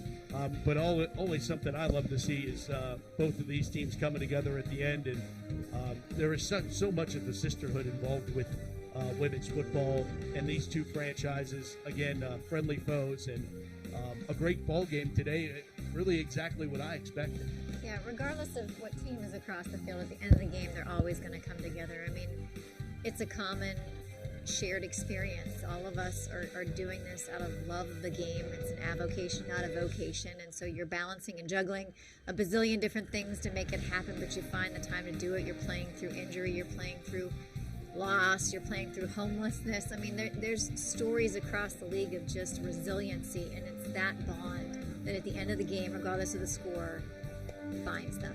One of the things that stands out that Tampa Bay had 2 drives, 7:46 and 8:11 in the second half, but weren't able to put them into the end zone. So something that stands out for sure. All right, Passion win this one, 21-6. Thanks so much to all of our fantastic JRF crew. Appreciate all their hard work.